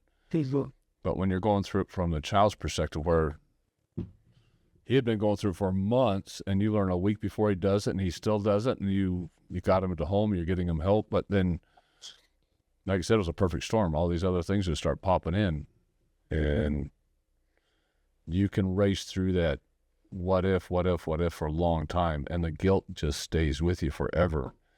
And it's not just the guilt, because then now, when you are mad at God, you're mad at yourself, you're mad at the individual, you got to reconcile those feelings, and sometimes it takes years to reconcile those feelings to where the anger goes away, because you can't heal if the anger's still there.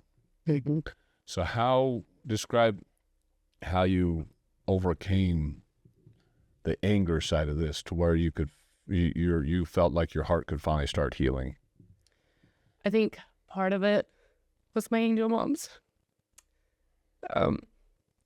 It like Nathan was saying, it's different talking to people that have been through it than people that haven't, and to be able to get together and talk about it and the similarities, and seeing, okay, they saw the signs, but it still happened, or just because we also Marco Polo all the time, and to be able to say, guys, I'm struggling today, and everybody just saying, oh, I'm there with you.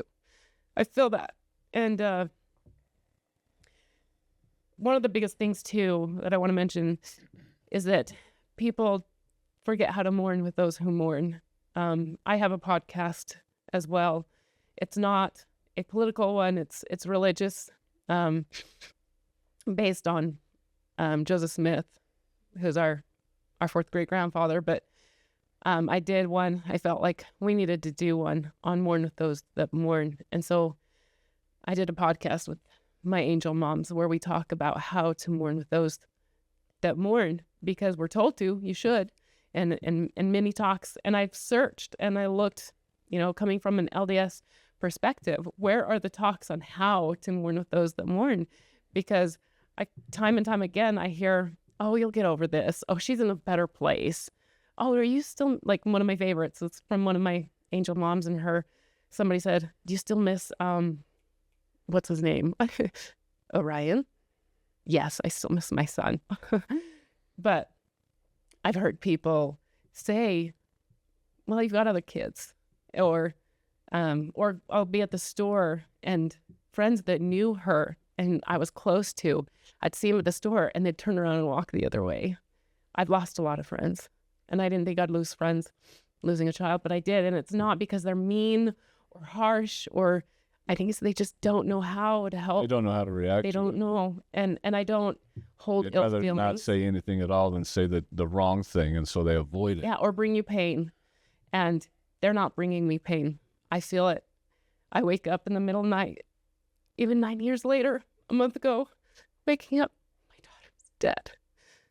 Time doesn't erase that pain, and it eases it to some, but I still wake up like it was yesterday. And you can, those that are old enough, you know where you were when 9/11 happened. It happened like it was yesterday. But it's much harder with my daughter because I remember the events. I found her.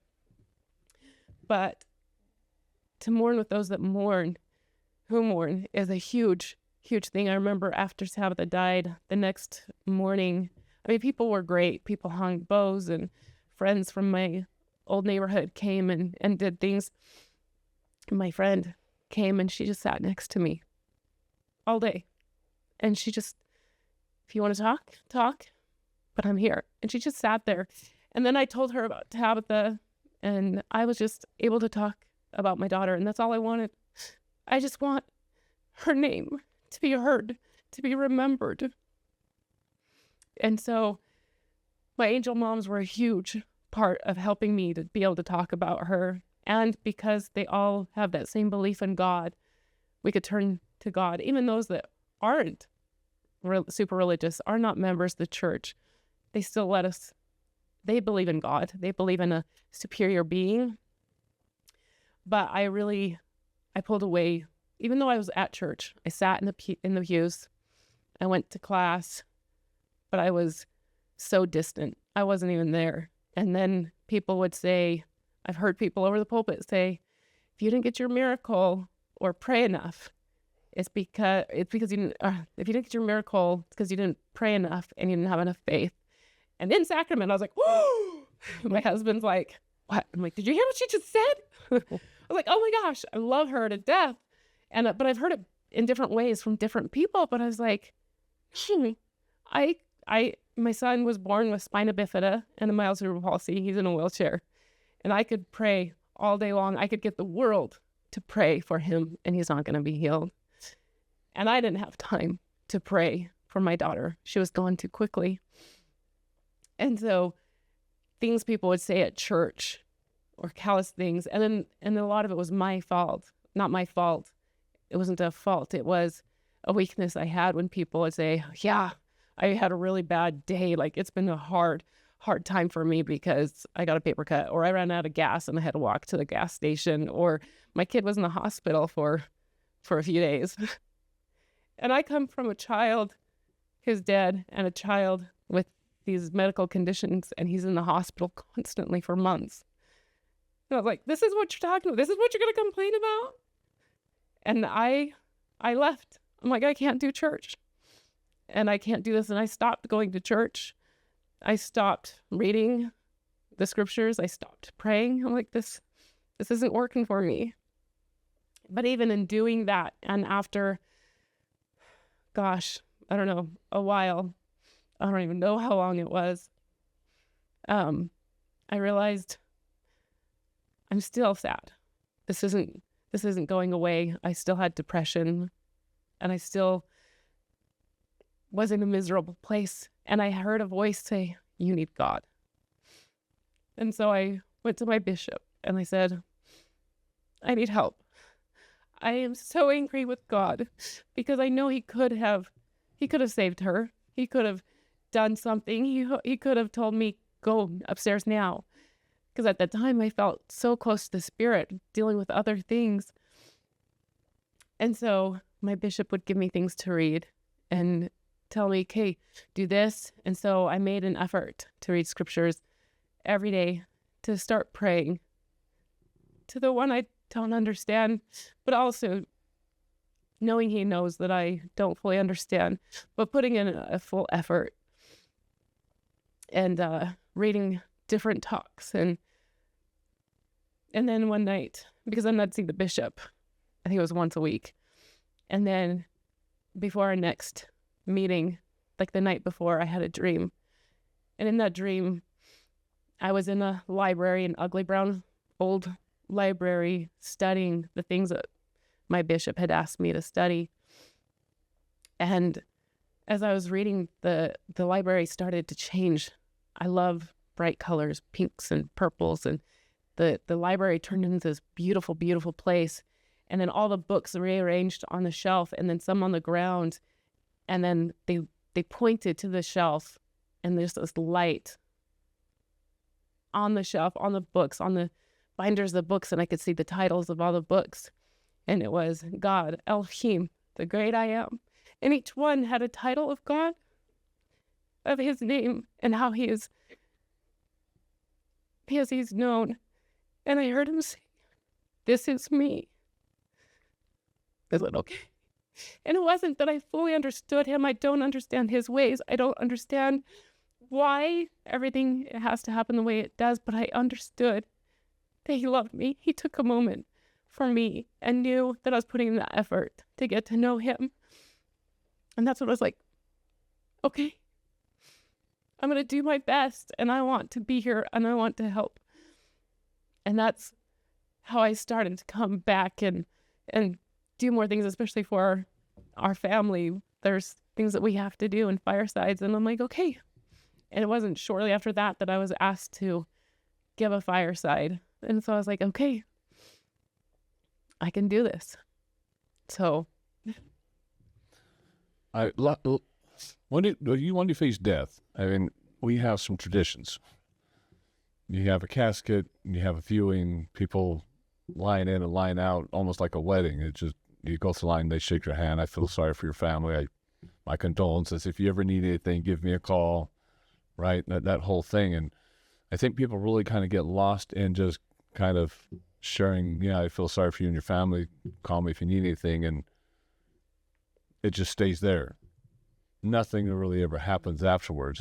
There's not that mourning with those that mourn. And prime example is your friend that just sat there.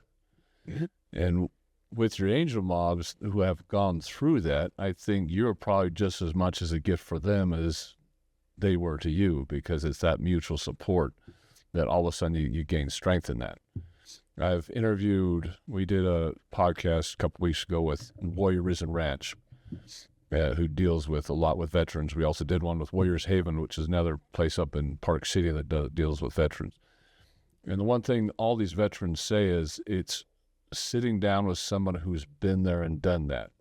I can't describe what war is like unless I'm with another warrior who's been with that. Because to a lot of people who haven't gone through that, it's more entertainment than it is mourning with those who mourn. You're not feeling what I'm feeling. You like the entertainment value of me telling you a war story. But when they get to these programs like Warriors Ranch or Warriors Haven, where all they're doing is dealing with others that have been through that, all of a sudden they feel that same type of camaraderie. You understand me.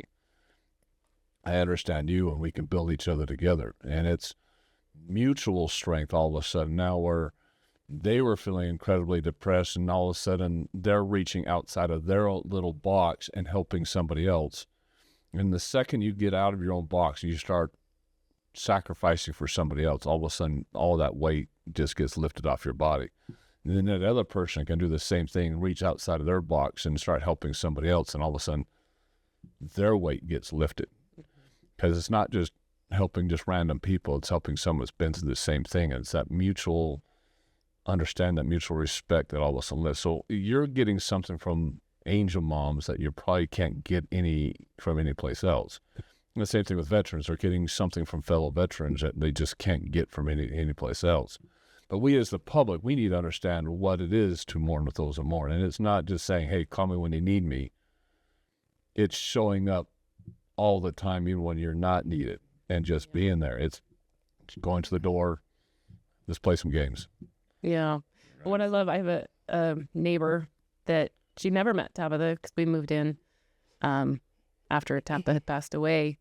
But we became pretty close. And so when she found out about Tabitha, she's like, I'm here for you whenever you need me. But she also made a promise to Tabitha that I didn't know until later, but Tabitha's favorite color was red, Charlie Kirk's favorite color.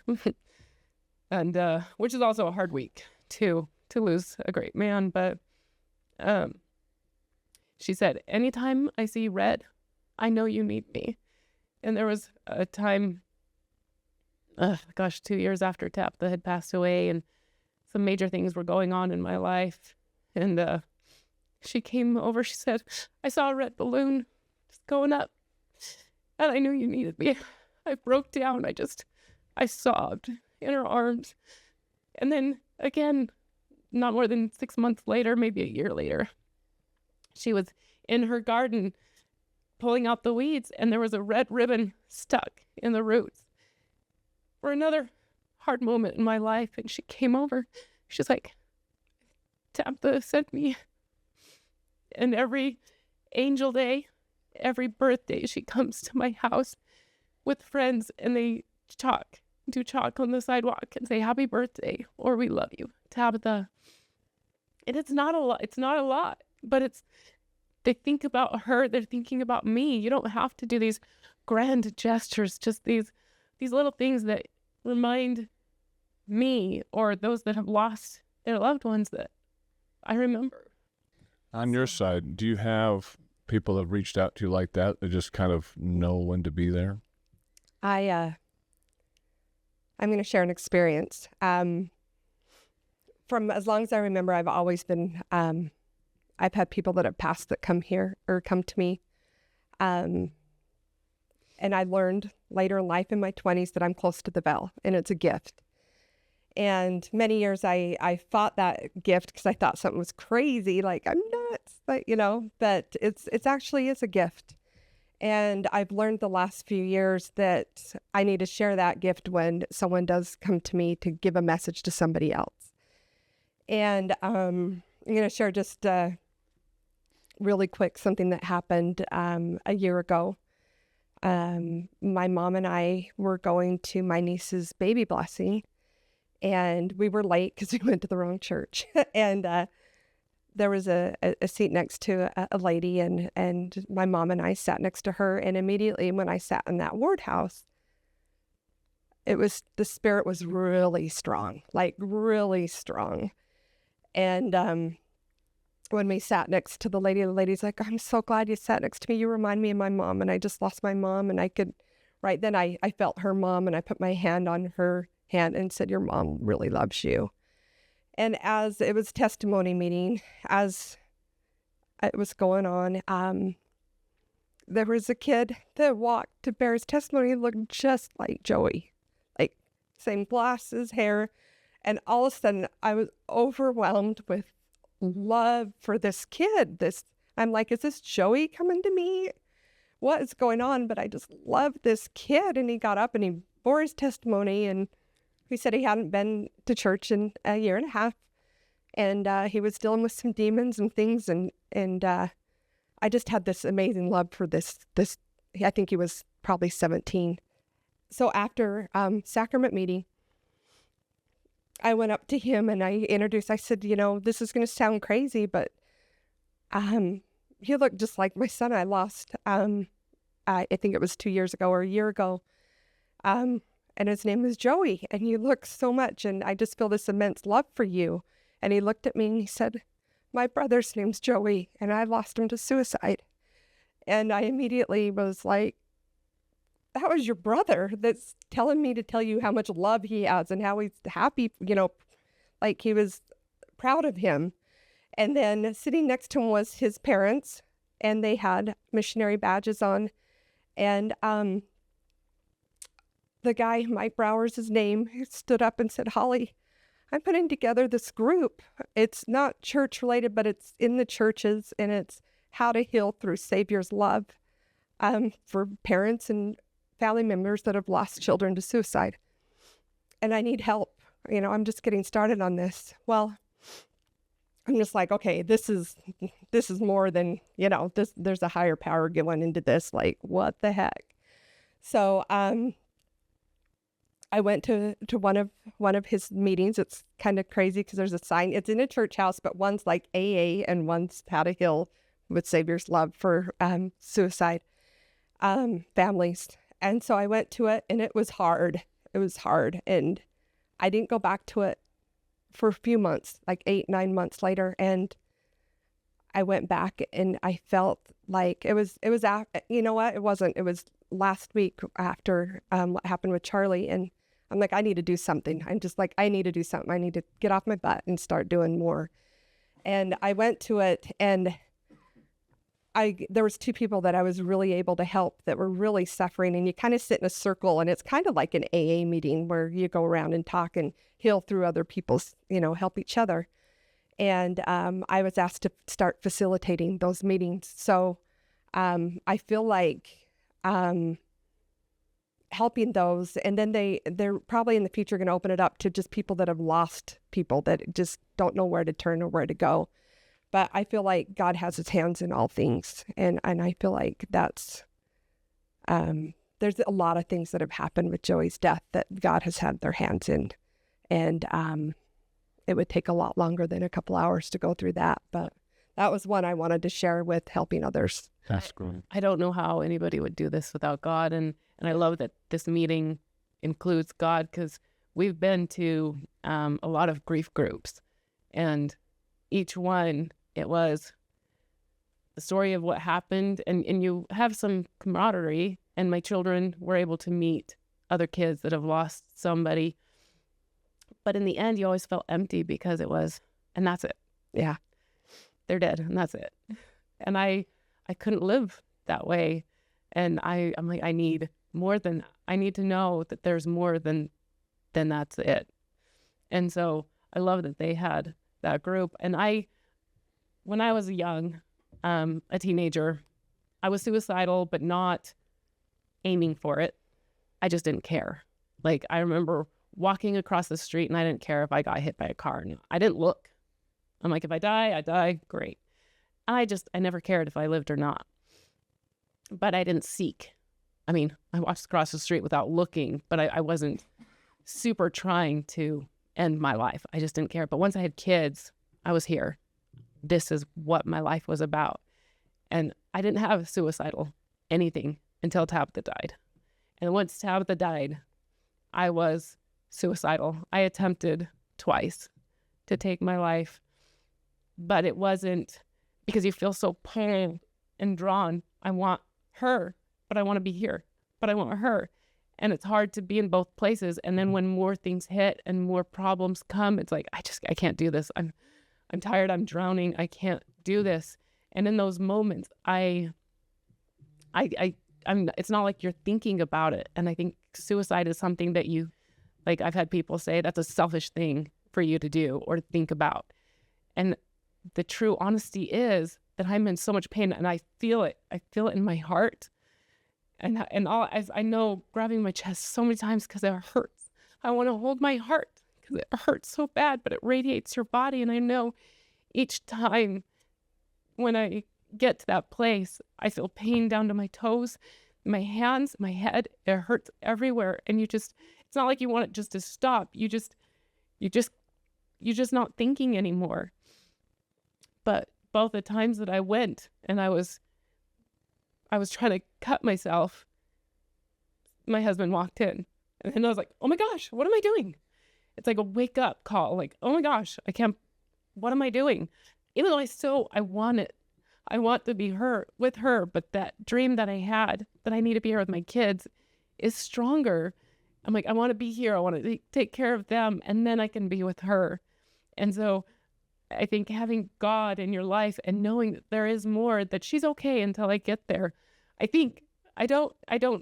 sure she's okay. I know she's okay, but I don't know who she's with. I don't know who she's talking to. And that's hard, but I know that she's not alone. Just as you had said, they're not alone. And I don't know how people do this without God, without knowledge of something more. And so I think that'd be incredibly depressing and devastating if they're in the ground and that was it. I mean, we're God and country for a reason, because we want to bring God into everything. And like I said before, we try to keep it non-denominational. But everybody out there who are Christian knows and believes that Jesus Christ died for us and that there is an afterlife to this world. And that's where our loved ones go. I mean, everybody's talking about Charlie Kirk right now. And the powerful message that Erica delivered last week, just the strength in that woman, that Yes. was just phenomenal strength. Riley spoke of it often, a lot.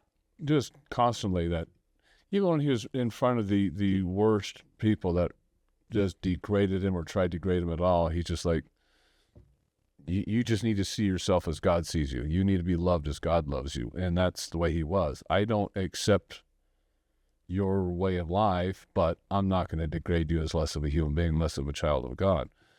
And that's how we all try to treat each other as good Christians. But not having that and trying to go through death has to be like virtually impossible. Yeah, I think one of the big things that I really draw on, I mean, I was angry with God. How could you do this? You were cruel, unkind God. And as you read scriptures, and you can kind of feel like, it's kind of harsh. But I've also seen the tender mercies in it. And I've had to go back and write down the many tender mercies that God has given me. So every night I try to write down 5 things. And I have my kids write down those 5 things that they see. Especially after her death, I've had things and experiences that I feel like God gives. He doesn't have to, but he's given. I know, like the Thanksgiving after Tabitha died, of course I'm struggling. It's all the firsts. There's so many firsts after they die. And it was our first Thanksgiving without her. How do you do Thanksgiving? How do you do Christmas without her? There's going to be an empty seat there. But the night before Thanksgiving, I had a dream, and I was in a simple white room, and Tabitha walked in. I was like, Tabitha.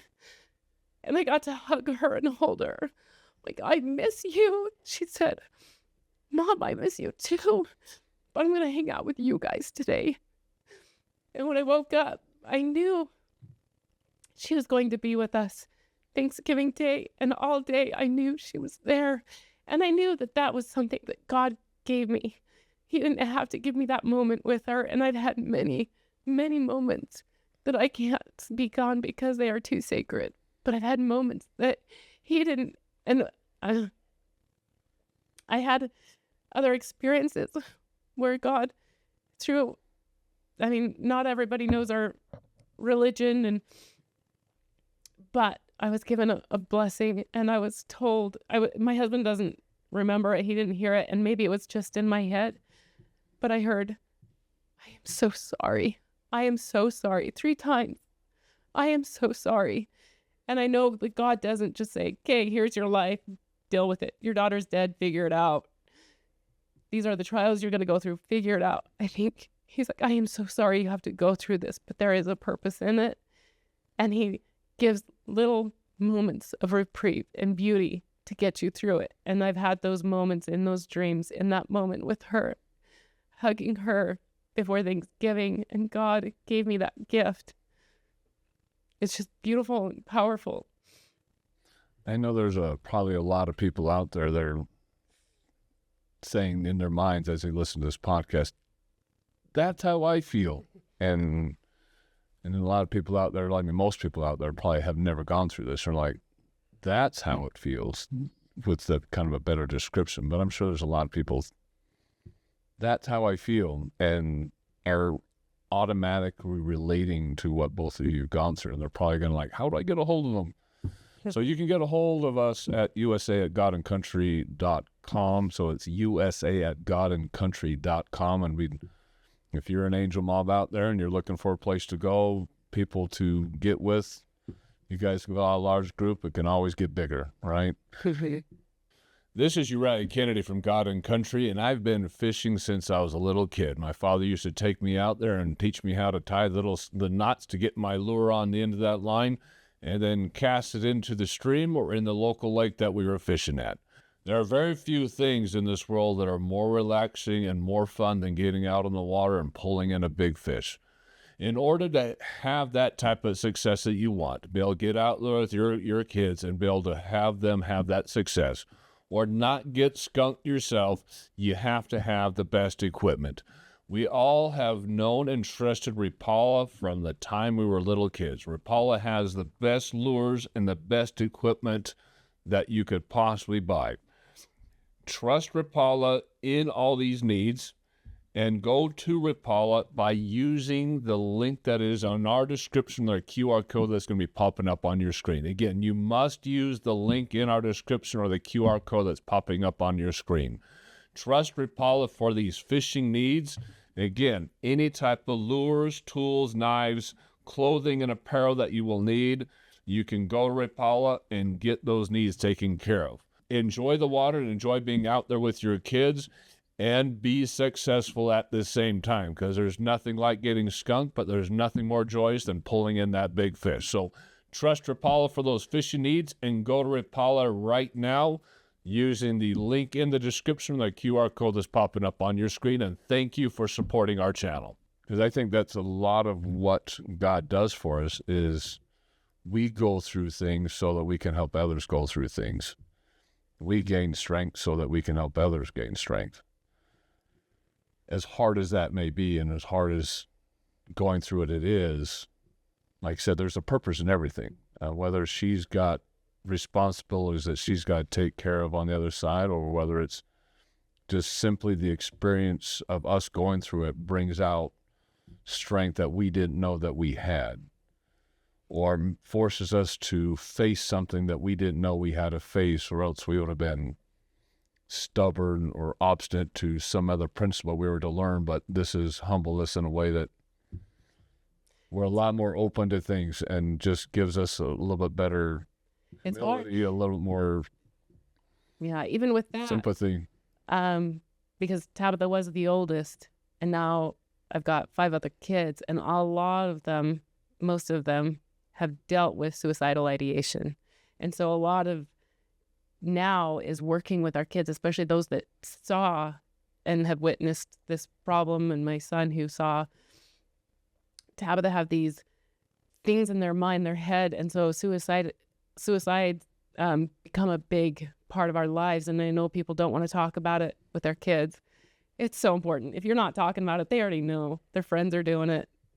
They know people who've done it. It's out there. And so with some of my kids, I've made it a priority to talk about it and make sure that they understand that we know. Like, there's things that my daughter was afraid to tell me, and I was like, it's okay. I love you no matter what. And she was able to open up about things and talk about things, and she's dealt with cutting, and so getting her the proper therapy and things like that, but also being somebody that she knows she can turn to, because she knows how much I struggle with it, and what I do, and the things that she's been given the tools to, okay, when I feel this way, I'm gonna go draw in my art book, or I'm gonna make bracelets, or I'm gonna do this. But another thing that I have found, I ran for our city council, but didn't get in. But I'd never heard of youth city council, and so I jumped in and I became an advisor for our youth city council, because I really want to help our youth, our children, our youth that struggle with this day in and day out, and the heaviness at school and all the things that bombard them on a daily basis. But I found that when they are stuck thinking about themselves today in this moment, it's hard to get out of the suicidal moments and ideation.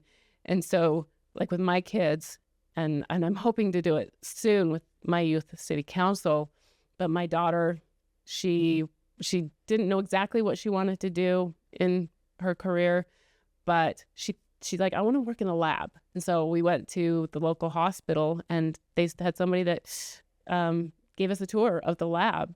And so we did that lab, and we called criminal labs, and she's like, I really want to go into forensics. That's what I want to do.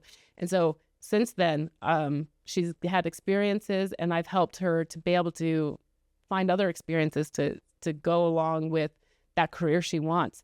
So when she has hard moments and bad things happen, she had a bad thing happen, but she didn't turn to cutting. She's like, this is what my my future is. This is what I want.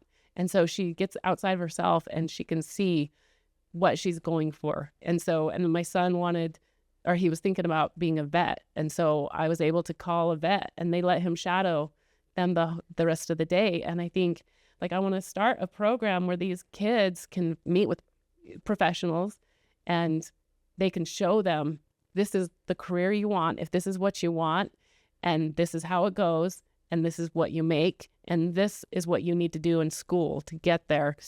And then I want therapists to be able to be available to help them, and most insurances cover that. But to get you through it, just to be able to speak to somebody that's not going to tell the world and you're not afraid it's going to call the police on you. Because that's a fear of mine, is I'm not crazy. Don't call a cop on me.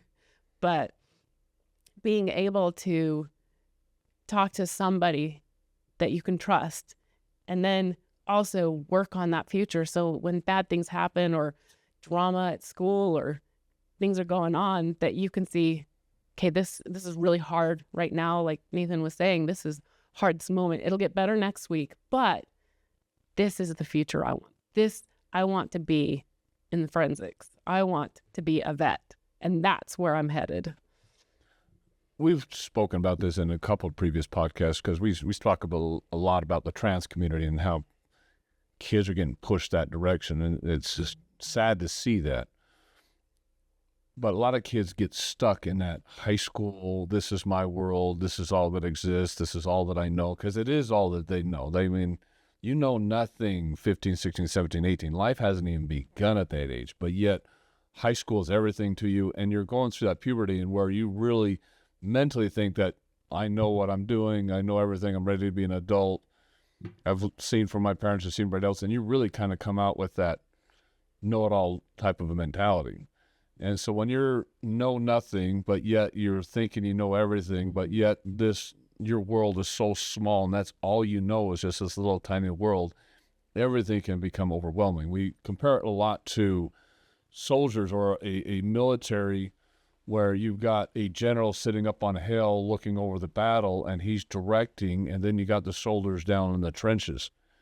And the soldiers in the trenches think everything's coming down on top of them. They're about ready to die. They're about ready to be overwhelmed when just the opposite is happening. They're doing some other action that they're about ready to win the whole entire battle, but they don't see that because they're down in the trenches and not looking and seeing things as the general up on the hill is seeing it. And our kids get into that mentality because as you get into years in life, you're in your 20s, 30s, 40s, 50s, you look back and you're like, I don't even remember high school. High school is a blip in my memory. There's just barely remember anything that happened back that far. And I told my kids as they got out of high school, or actually in high school, I'm like, because my daughter was dating some boys and they were breaking up and she was all emotional about it. I'm like, I promise you are not even going to remember him in a couple of years. You're not even going to think about him. You're not even going to care about high school. And she's like, how is that even possible? I'm like, trust me. I give you 2 years into college and high school is already going to be a blip. That's how small this moment is. And a lot of kids, they don't get that because they have nothing to compare it to. They have no understanding of anything outside of that. And so when you're doing something like that, where you're showing them a career, all of a sudden you're getting them up and out of a trench and they're looking at life in a much, much bigger perspective. Mm-hmm. God tries to get us to do that as well, because sometimes the entire earth life seems depressing and hard, and we're going through trials and problems, and he's trying to get us to look at a bigger picture and says, look, you've existed long before you're on earth. You have a little blip we call earth, and then you have a huge existence post-earth, and the eternity is with me as your Father in heaven. I want you to look at that picture and not this little blip we call life. So we have to look at it the same way we're trying to get our kids to look at it to prevent that type of depression, because high school is a little blip in this life. It's just as much as this life is a blip in the eternal perspective.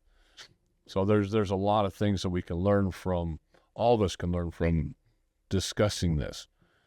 One of the things I want to kind of go over now, this might be difficult, is as you both of you are preparing for a funeral. I want to walk through the actual funerals and trying to get through that. What was it like? Let's start with you first. What was it like planning for the funeral and getting through a funeral and facing the public? Because you got a lot of people coming in and saying Yeah. their condolences and everything like that. And a lot of the times we don't want to hear the condolences. We just, Yeah. There was a lot. Had to get the obituary done. And to be honest, it was kind of just a one-person show. Nobody was like, because I was dealing with two families, right? I'm dealing with Joey's mom and her sisters, and then I'm dealing with my side. So there's like two families going on. And I reached out to them, like, who do you want? And they just didn't have any answers of who they wanted to do the obituary or whatever. So I had to lean on Joey, to be honest with you. I had to pray, like, Joey, how do you want this to go? And I know I had to get an obituary in there. So I decided to lock myself in my office. And I did the obituary. And I had wonderful friends that she lost her daughter to a drunk driver a year prior. And her husband owned a printing company.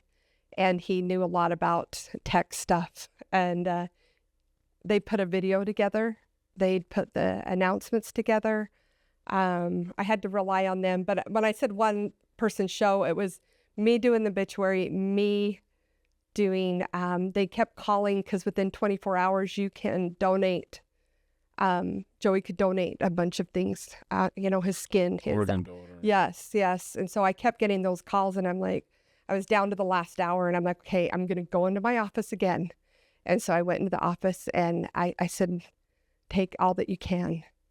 And I'm very grateful for that, because a year later, I got a letter for somebody that got his cornea. And she told me all the battles that she went through, and having that she can finally not have any issues anymore. And it was just amazing. And I had no clue all the things that you could donate. I had no idea, like veins and skin and all kinds of things. But anyway, it was just a lot. And I had to rely on Joey for a lot of things, like setting up, like, how do you, and it was just how I knew and how he felt and what needed to be done. Did we want his father there because he was out of prison? He'd never met his dad since he was 2, which was pretty cool, because Joey's biological mom said, you know what, I think his dad needs to be a pallbearer. And I'm just like, dang, some open hearts here, right? Like, we were opening our heart to him. We were, He is a dad. he's the dad, right? And for her to say that, because I didn't want to make that call, and for her to say that, and it really, there was a lot. And then in the military, the high school, they had the military with the music and the flag, and they did the whole, I forgot what it's called. I'm sorry. The 7-gun salute or something like that. Yeah. They had the guns. 21-gun salute. And they call it something, but I'm losing it. But it was rough. And then I wanted everyone to wear suicide awareness tie, all purple, and we just made it. But when I say all by myself, I don't really mean that. I just meant like the obituary and making the strong calls on things. Everyone just looked at me, and I'm like, okay, we're going to do this, You're a manager in charge of putting Yeah, and I am a manager in life. So it was just, and I'm the youngest of 8 kids. So we have a big family, a lot of support, a lot of love, a lot of people in our community. I couldn't have done it without all of them. There's just no way. But getting through that, the viewing was rough because. Yeah, well, take us through that. Take us through the ceremony itself. Yeah. I mean, not necessarily what happened. Yeah. I want to know what the emotional side of it is. What is it like walking through the funeral itself, the burial? The viewing was hard because we wanted to give certain people a certain amount of time. There was some anger. There was Mr. Bill was his name, and he spent a lot of years with Joey trying to help him read. right, do all of the things. And he was a veteran, part of a group. I can't remember what they're called either. My brain's a little mush right now. I apologize. The VFW or something. Yeah. And he came with his wife and put one of his stars on Joey's collar. And he was just upset that Joey took his life, I think, a little bit. He didn't come out and say it, but he was just mad that it got to that. He was mad that he felt to the point that he took his life, and wanted to spend some time with him. And then his dad, we went the day before, and his dad, we gave him some time to be alone with him. And that was really hard. And he was crying. And tons of people. I mean, it's almost like a blur. It's almost like your wedding, and you just kind of don't remember. I remember some people, but not everything. Is going through, because he hadn't been there at all. No. The guilt that's probably going through his brain is going to be insane. Insane. And he reached out, but I was not going to let Joey see his dad unless Joey wanted to see his dad. And 2 weeks before he did take his life, he wanted to see his dad, but he wanted his biological sister to go with him because she hadn't seen him either. She was adopted at 6 months, and she says, there's no way I'm going to see him. So yeah, I mean, there was pain everywhere. There's a lot of pain. And so during the viewing, all of that, everyone's like, where's his glasses? He always wore glasses. I took him off. I didn't want him wearing his, like, he doesn't need them anymore.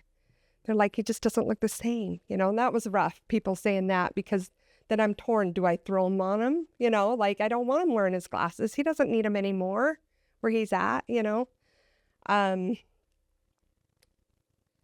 was just really hard, honestly. And setting up the funeral, I decided to talk. And then I told Joey's mom if she felt like she needed to say a few words. She wasn't on the program. I was going to say invitation, but I knew that was wrong. On the program. She wasn't on the program. And I said, just let me know. And my grandson got up because he was really close to him, and it was tough. He got through that. And then me, and then some of his scout leaders. He was huge into scouts and young men's and camping. And he loved the outdoors, and they all talked, and it was great. But then at the end, I was looking for Joey's mom, and I couldn't find her, but then she raised her hand. And then the bishop looked at me and, is it okay? And I'm like, yeah. And she got up there, and it was rough. It was really raw. She struggled, and she's like, he always wanted the white picket fence, and you guys gave that to him. And she's always been loving and just thank you for helping him. There's no negative or mean anything with her. But then in the burial, his father didn't show up, and it hurt bad. And he's probably in a lot of pain. He was. Couldn't face it. He was. He probably couldn't face it. It probably had nothing to do with you guys. It probably just... And that's the hard part, is when he sends me a video of him crying, and I just couldn't make it to the burial. And I'm like, 1,000 people with guns wouldn't stop me from burying my child. Like, what? And he says, I just feel like everyone's looking at me funny. And I'm like, so I still have a hard time. And then he started texting my husband, and it went on for a while. And my husband's like, we're trying to grieve. Like, we had to get a restraining order, So it's been hard. But yeah, the burial was really hard. We decided to get a coffin that everybody could write notes on and write to him. And everyone had a lot of teenagers, like the whole school, when a teenager dies, all the school's there, and they, we had him write on his casket. And it was a cool casket. Yeah, it was really cool. It sucks. Tough experience. Tough experience. Yeah. I can understand what the father's going through as well. Yeah. He's probably throwing every excuse out there that he can to kind of excuse his absence, but down deep inside, reality is he probably couldn't face it himself. I don't think he could. Right? He probably couldn't see and remember his son going into a hole in the ground. So the son he knows was I think 2 or 3 years old, and they were like this, and then he was in prison for 7 years. So dealing with that probably was, because again, the father needs to be the protector, and he wasn't even there to do anything, nothing, and he's The guilt that's going through his head has got to just be immense. Oh, I couldn't even imagine.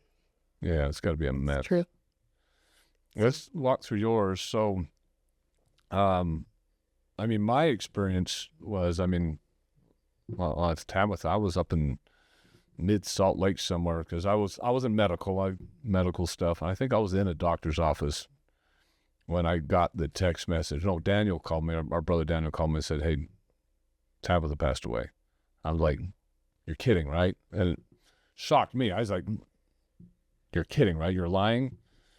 And so I was busting it out in my car, trying to get down there. The problem is he was telling me this right around 4:30 or so.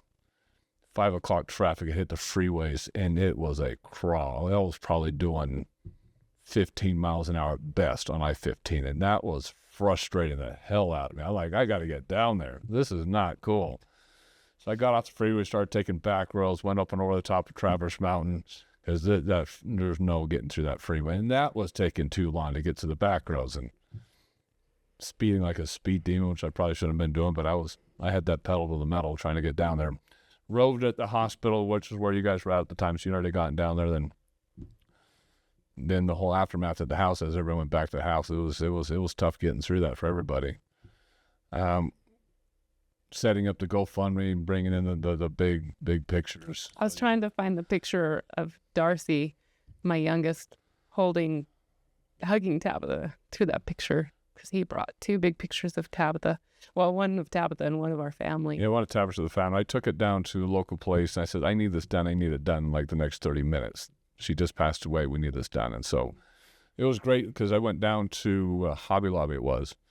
And I told her what had happened, and the girls in the back were just on top of it. They blew through that framing and everything like that, and I was able to get it back up there in like 30 minutes, so that was great. Kind of walked through planning of the funeral and emotionally how you got through that. I think I was non-existent, almost. There's almost a numbness, a shock. It's shock. I was in disbelief that this was my reality. And so I remember being very grateful to our sister-in-law, Megan, because she took over, and I didn't know how to plan a funeral. What do you do? And she's like, hey, we need to do this. We need to do this. We need to do this. And like the next day after Tabitha had died, she's like, hey, we need to go and find a dress for her to be buried in. And I remember going, and we picked a white dress at Deseret Book. And I just remember falling apart because, oh my gosh, this is the last thing she's going to wear. And just crying because, oh my gosh, this is what we're doing. And it wasn't too long after we got home that we got the call to donate her organs. And so, I mean, that was an easy one. Like, yes, take what you need. But I couldn't believe, like, how could they call me like that? Like, why would they do that? She just died. Give me a minute. But they can't. And so it's hard for me to understand that at first. And my husband's that organs don't survive. Yeah. And so I'm grateful for that. But it was hard that, this is the call you get after your child dies is, okay, can we have part of her? And so I never got letters or anything. I don't know. I know they've been used. We got letters from the agency saying that they were able to use different things from her. And then we had to go get flowers. And I remember going into a flower shop. And the shop owner, like, I felt almost, I had no tears left. Just, I didn't want to talk. And Megan did a lot of it. But the lady was so sweet. And she's like, so we bought flowers, but she's like, the one for the coffin, we don't charge for a child. If a child's died, we don't charge for the flowers on the coffin. And I always remembered that. I'm like, because I feel like how my daughter died and I have to pay for a coffin. I have to pay for a plot. I have to pay for this. I have to pay for that. And so, and I get that we don't get those things for free, but it boggled my mind that that I had paid to bury her too. And the fact that she's like, I'm not going to charge you because it was a child, it meant a lot to me. And then We had a lot of donations too, because I set up the GoFundMe page, and it stacked up really, really quickly. but it paid for the funeral. You would think, oh gosh, we'd have a lot. No, the funeral is expensive, easily $15,000. And we chose the cheapest, but things that I felt that I would be okay with for her. But at the same time, as planning the funeral, there was an investigation going on, and they had to make sure that this truly was a suicide. Again, I was totally in disbelief that it was this, but I was also not fully coherent. And so the police, like the next day, because I think it was a Saturday, they asked me to go in. I was at CVS trying to get tons and tons of pictures printed of Tabitha so we could put them up at her funeral at the same time that I was with my sister-in-law. And the police had called and asked if I'd go in and talk about what happened. And I'm like, I'm trying to bury my kid here.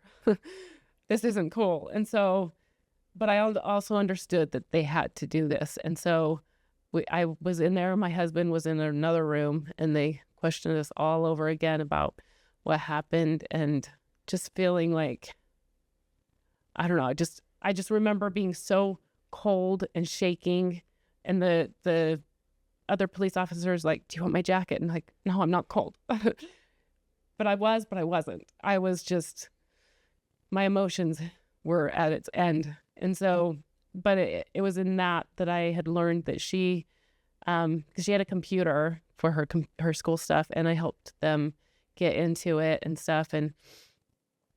And they found, like, she'd looked up YouTube videos on how to choke someone. And I think that was like a popular thing back then, was choking, but then it went into hanging. And so we believe that she got more ideas from YouTube. And so I fought the cops. I'm like, can they not take that down? Are they allowed to do that? And they're like, they're allowed to do whatever. Being very angry. So I went from the police station to then trying to find a funeral home. And actually my sister-in-law had done that, but I was able to make the final decision on that. And then we had just a lot of people bringing flowers. And I remember walking into the first part of the house, and flowers were everywhere. And the smell, I just remember that smell being heavenly. Like, there was something with the smell that just helped me to emotionally dig a little bit deeper and to be able to handle things a little bit more. And so we did that. And it just was crazy to me that I had to do so many things. The one thing I do wish, and a lot of people have asked me, what do I do? This person's kid just died. This suicide just happened. What do I do? What can I do? And I give my advice, be there. Don't ask what I can do. Just go. And so the whole time we're doing this, people were cleaning the bathrooms. And we were living with my in-laws, and so many meals were brought in. And I do remember my father-in-law, like, we've got so many, just send them to the neighbors. And I was like, no, that is mine. It was my daughter that died. Those are my meals. You're not giving them away. Because I also was not in a place to be able to cook or think. And I think it took a good year for me. I mean, they didn't offer meals for a year, but it took me a long time to feel like I could somewhat be a mom again. And so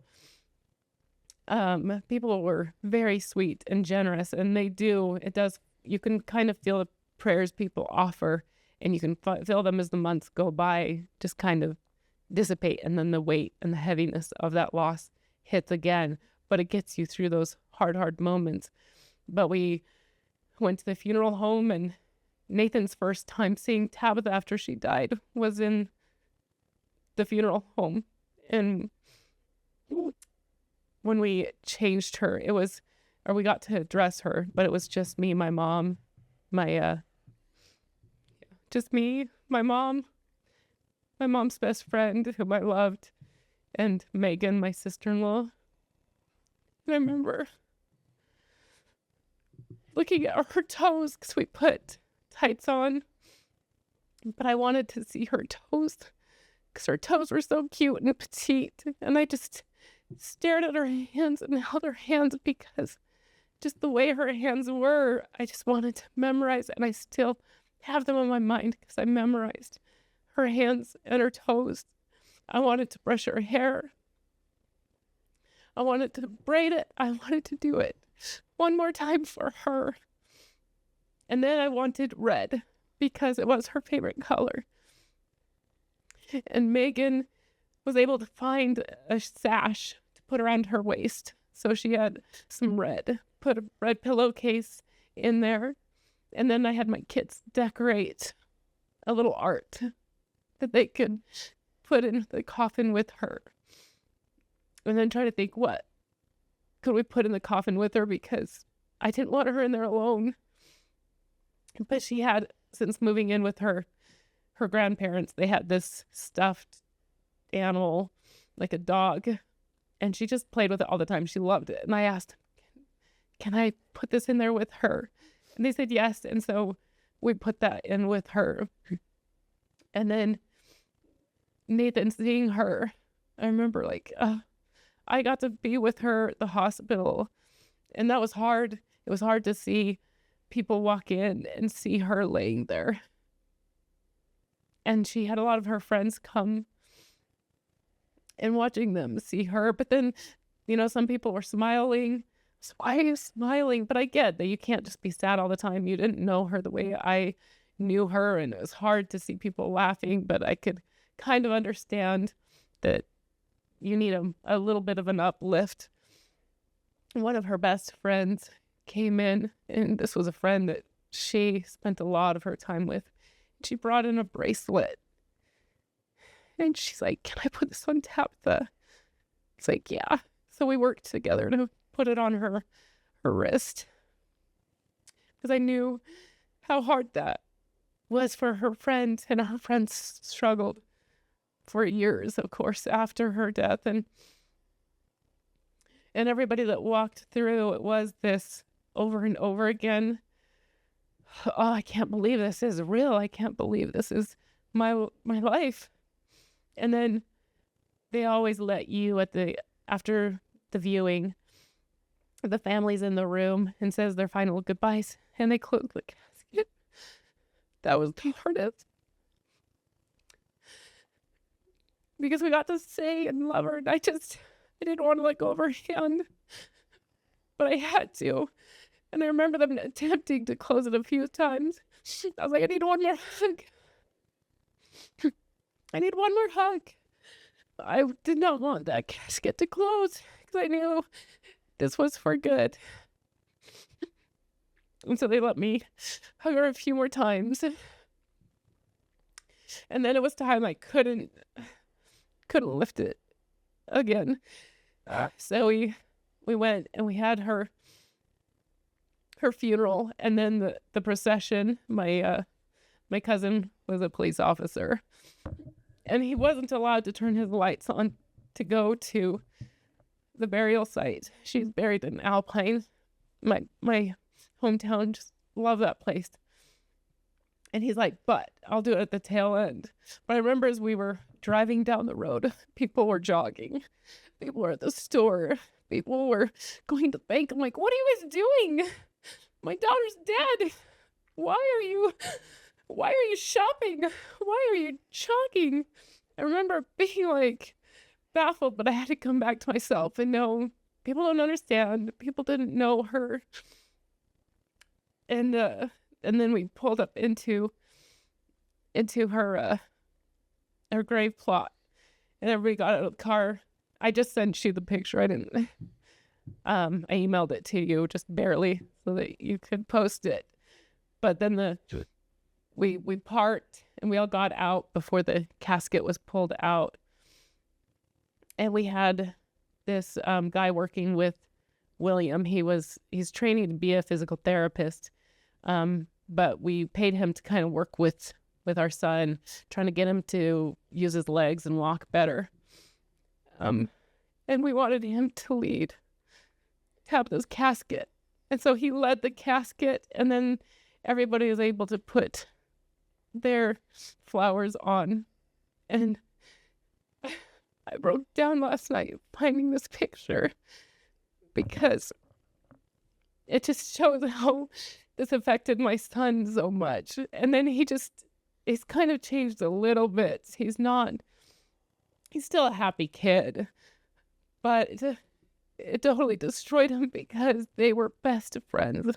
He and Tabitha were so close, and she loved to take care of him and help him with his medical needs and everything that he had to do. Like, he has to do a flush every single day, or he has to sit on the toilet and has a equipment that goes into his stomach, and he has to sit there for an hour. And she would sit in the tub and use the shower as a curtain and do plays for him. And then she would always be like, "Come on, William, you can walk, you can do this, you can do these things." And so the closeness that they had, that was one of the hardest moments, as well as watching him put his flower on her casket. And so then I didn't think about it, but a friend of mine, Amy Lovelace, she brought a whole bunch of red balloons for everybody to release. And so we were able to release flowers and give us some last words, and a song was sung. But ever since then, on her Angel Day, we released red balloons for her. And so it's a day that it's one you never think you'll have to do. It's just, how is this my life? And I remember going back to my parents' house in Alpine, and all of us just being wiped out. Everybody, my dad's like, "Hey guys, everybody go in the living room." I think he had created some kind of slideshow of Tabitha, and all of us just looked at him. No.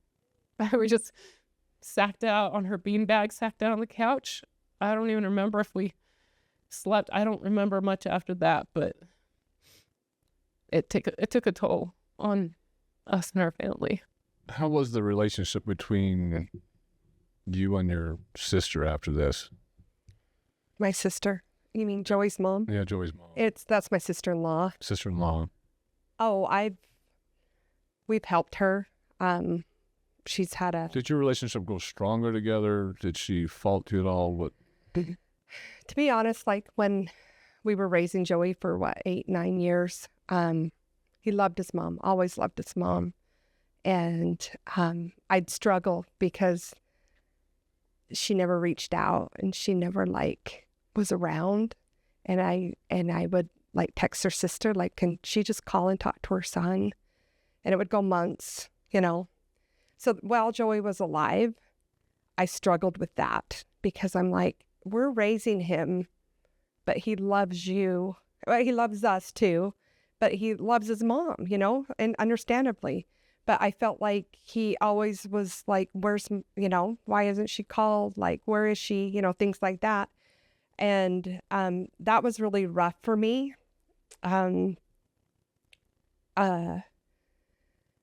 Before he died, she just got out of the hospital, and I had taken her food, and she came over to give us the dishes back.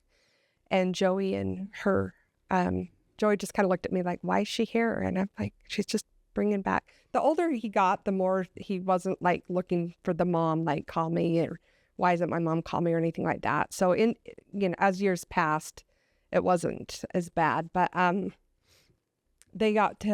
she hugged him and told him how much she loved him. I took a picture. He walked her out to the car, and that was the last that she's seen of him. So I'm glad she got that.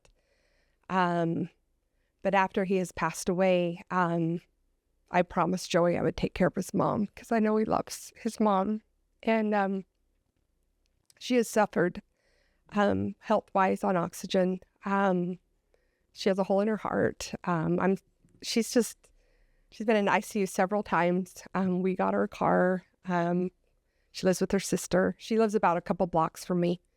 So my relationship with her is I check on her. I holidays, we get together, things like that. And I'm always texting and checking on her. She's having a procedure on the 26th on her heart because it keeps racing to 180. And it's a miracle she's alive, to be honest. When you think 3 years ago, they gave her a few days to live. So that's my relationship with her. We tell each other we love each other, love her sisters, the good grandma. They were always there, but not there, if that makes sense. Yeah, that makes perfect sense. Yeah. Yeah. So there's no bad blood there. With his father, we've just had to kind of cut that tie because he's very, see this, so I probably shouldn't say, but he's narcissistic, That's which is tough, about too. him, It's everything's about him and poor him. how it affects. That's just what you have to work through that. Yeah. I know. He's still a human though. He's still God's I child. know a few narcissists myself. Yeah. So it's just that relationship's not really, it's unfortunately for my husband and his brother. He just had to cut that tie. Well, let's kind of circle back around to where we started. So now that Well, we've... can I say this real fast? Go ahead. When you had asked something and then I went on a tangent, but one of the things also about when people ask, what can I do for these people that have lost somebody? My first angel mom, so Heather, she lost her son 2 years earlier.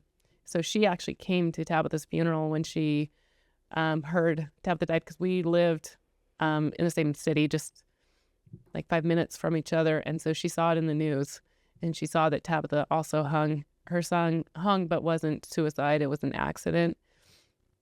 And so she's like, she came to Tabitha's funeral. She wanted to know me, and we got to know each other at a thing that they did for Tabitha. And so I leaned on her. And then it was 2 years later, another angel mom joined us. Her son had died in a four-wheeling accident, and then not long after. And so then the last several have been people that have joined. Well, another Sandy, her son died. His little motorcycle hit a tree, and he was also young.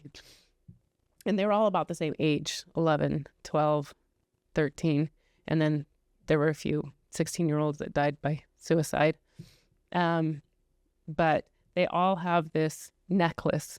And so they were able to get their child's fingerprint and then put that on a necklace. And I have always wanted that because I didn't have that. And most of my angel moms have that. And so I say, get your kid's fingerprint. It's a fingerprint, because I wish I had one.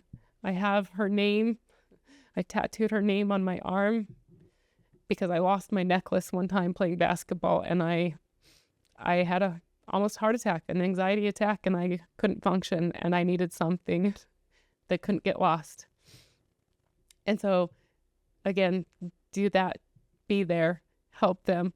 And then when we hear another death of a child, we try to go to those funerals and be there for that angel mom. The last one we went to, her daughter died by suicide a year ago. She was 16. And so we went to that funeral, and I knew her. I'd known her years earlier.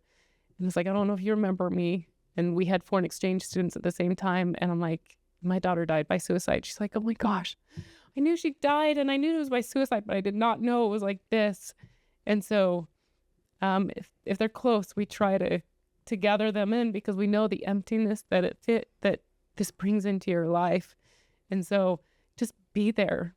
That's my big thing. And get the fingerprint. And get a tattoo. Yeah, get a tattoo. Get a tattoo. That's it's hers. I deal with this a lot with veterans and stuff like that, because that's a lot of what we've worked with, trying to deal with that aftermath. And a lot of people just don't understand what it means just to be there.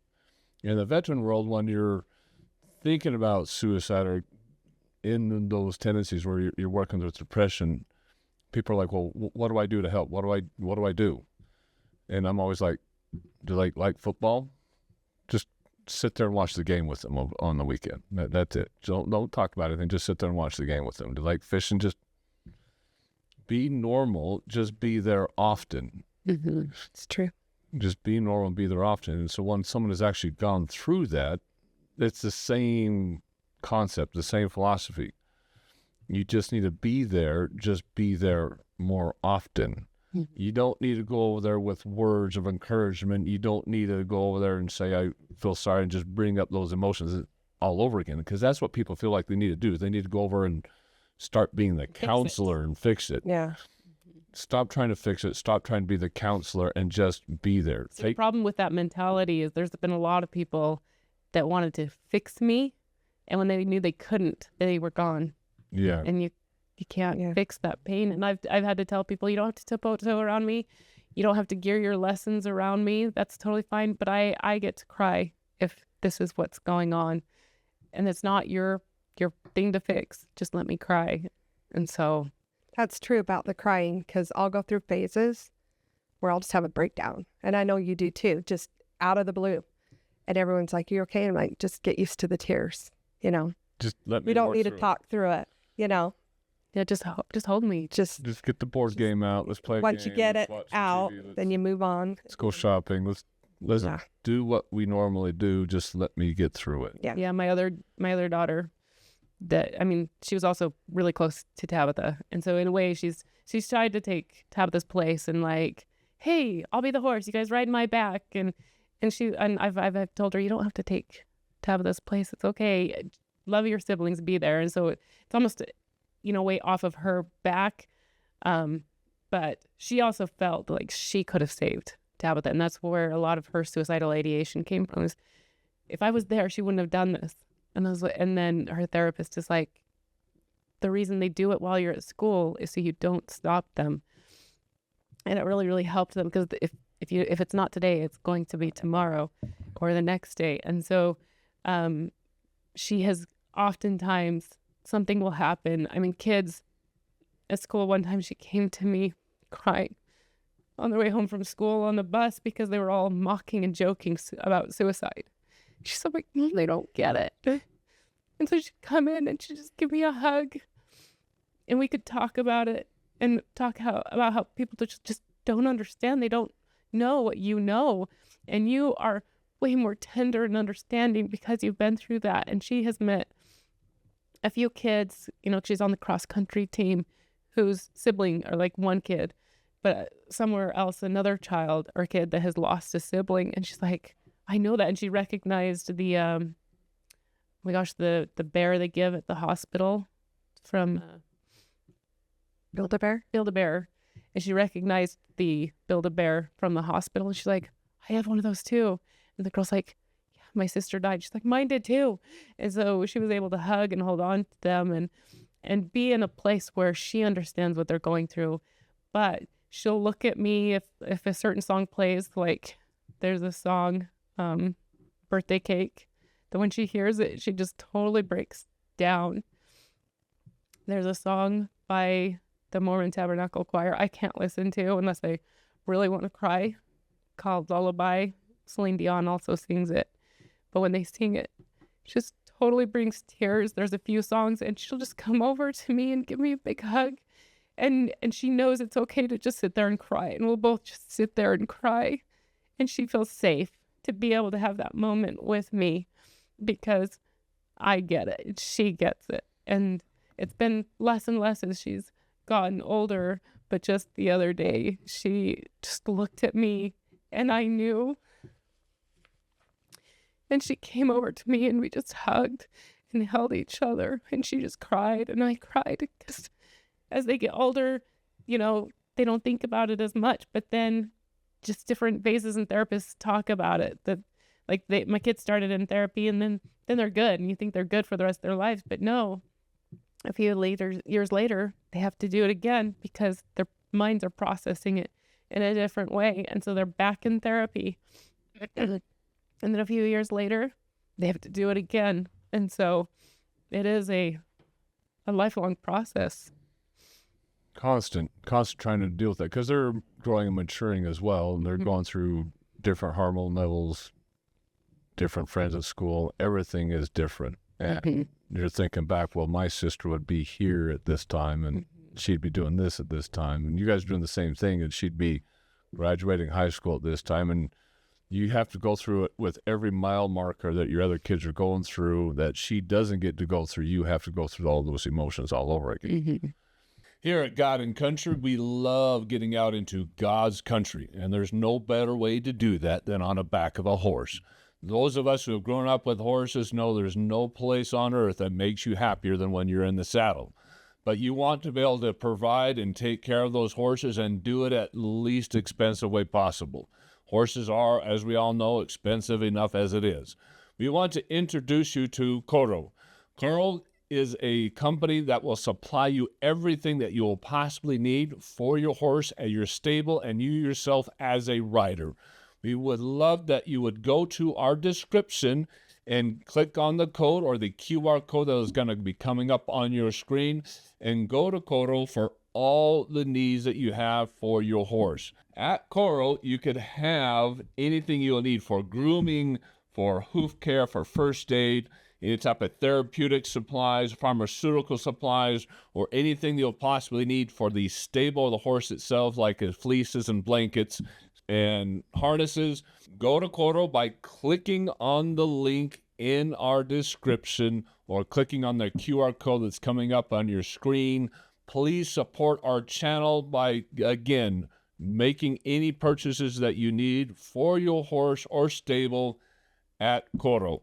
So like I was saying, I want to kind of circle right back around to the beginning to those that are going through this, could be going through this right now, may face this at some point in the future, not even know that they're going to face this in the future, because again, there's signs that all of a sudden it just happens.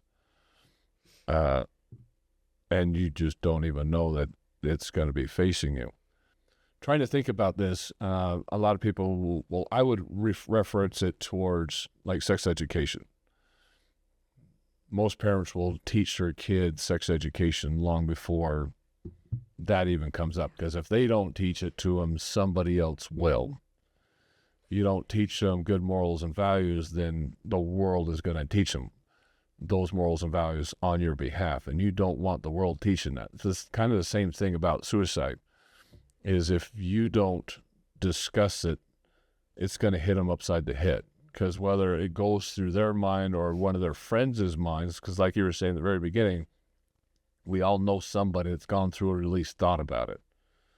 And if they don't know how to approach it, know how to react to it, so if they don't, friend of theirs comes up that's contemplating that, starts talking about it, if they don't know how to react to that, take it seriously, then and it actually does happen, then what are going to be the guilt feelings going through their minds that I didn't do anything about this and I could have, because they said something and I thought they were kidding. So it's a discussion that does have to happen. I mean, in my own high school, when I was 30 plus years ago, I mean, I had 3 friends that committed suicide in high school. 2 of them went up the canyon with their 22s, counted down 3, 2, 1, and shot each other with their 22s, and just both died there. And then another girl, I think she slit the wrist, died that way. But I had 3 funerals in high school that I had to go through. So everybody gets touched by this. Everybody gets touched by this. Whether you're a veteran, whether you're kids, adults go through the same thing, go through this deep depression. The discussion has to be had. So parents need to treat suicide like they would treat sex education, like they would treat the LGBTQ topic, like they treat any of these topics. You have to have the discussion, because if you don't, you have no idea if your kids are thinking about it or if one of their friends are thinking about it. The kid is going to be exposed to that and have to react to it somehow. So if they don't have a base to go off of, they haven't had that discussion, where's their foundation? What are they going to resort to? They're not going to know how to react. Mm-hmm. And you two, out of all people, have faced angel moms, have been in programs that address this specifically. So let's address the audience here as you, as someone who's gone through this. What should the conversation be like from parents to kids as they discuss this? I feel like having the discussion openly with them. Have you ever thought of taking your life? And I never did that before, but after Joey passed away, 2 of my children said that they've thought about it in the past. Oh yeah, I've thought about doing that. Not how Joey died, but in the past. And I'm just was dumbfounded, like, what?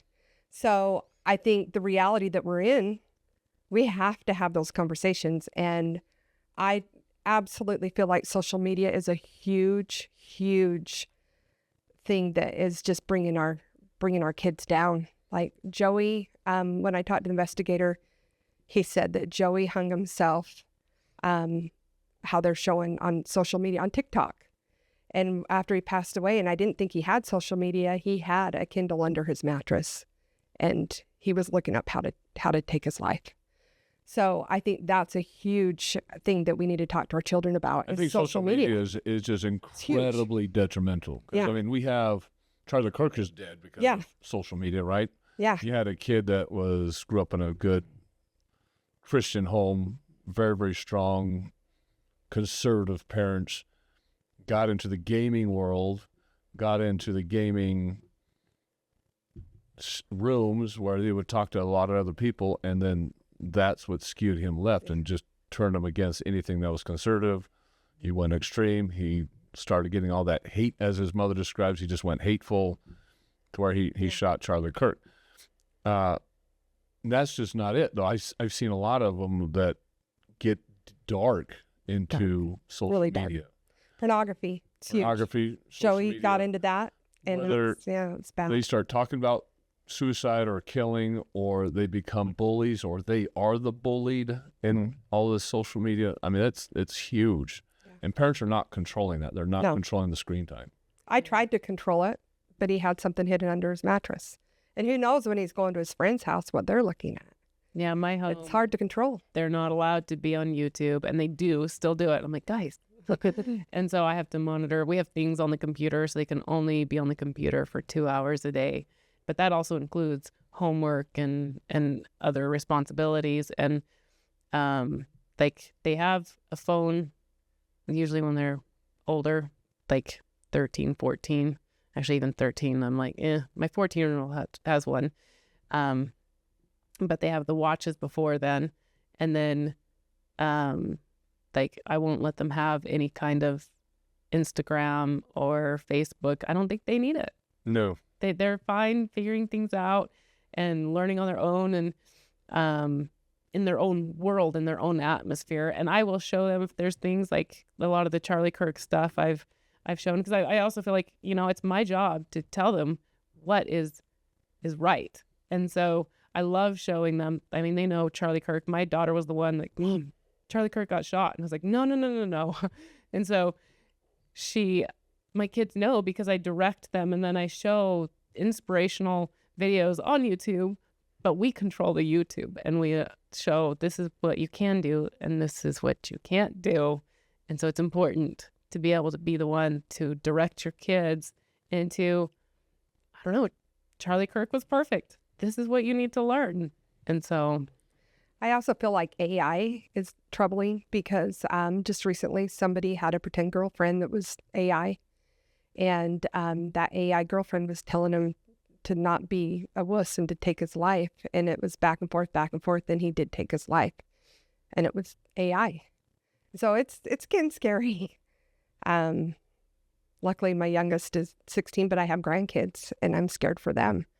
Because it only gets worse from here. Yeah, right. I think I have 3 grandkids, 14, 9, and 7.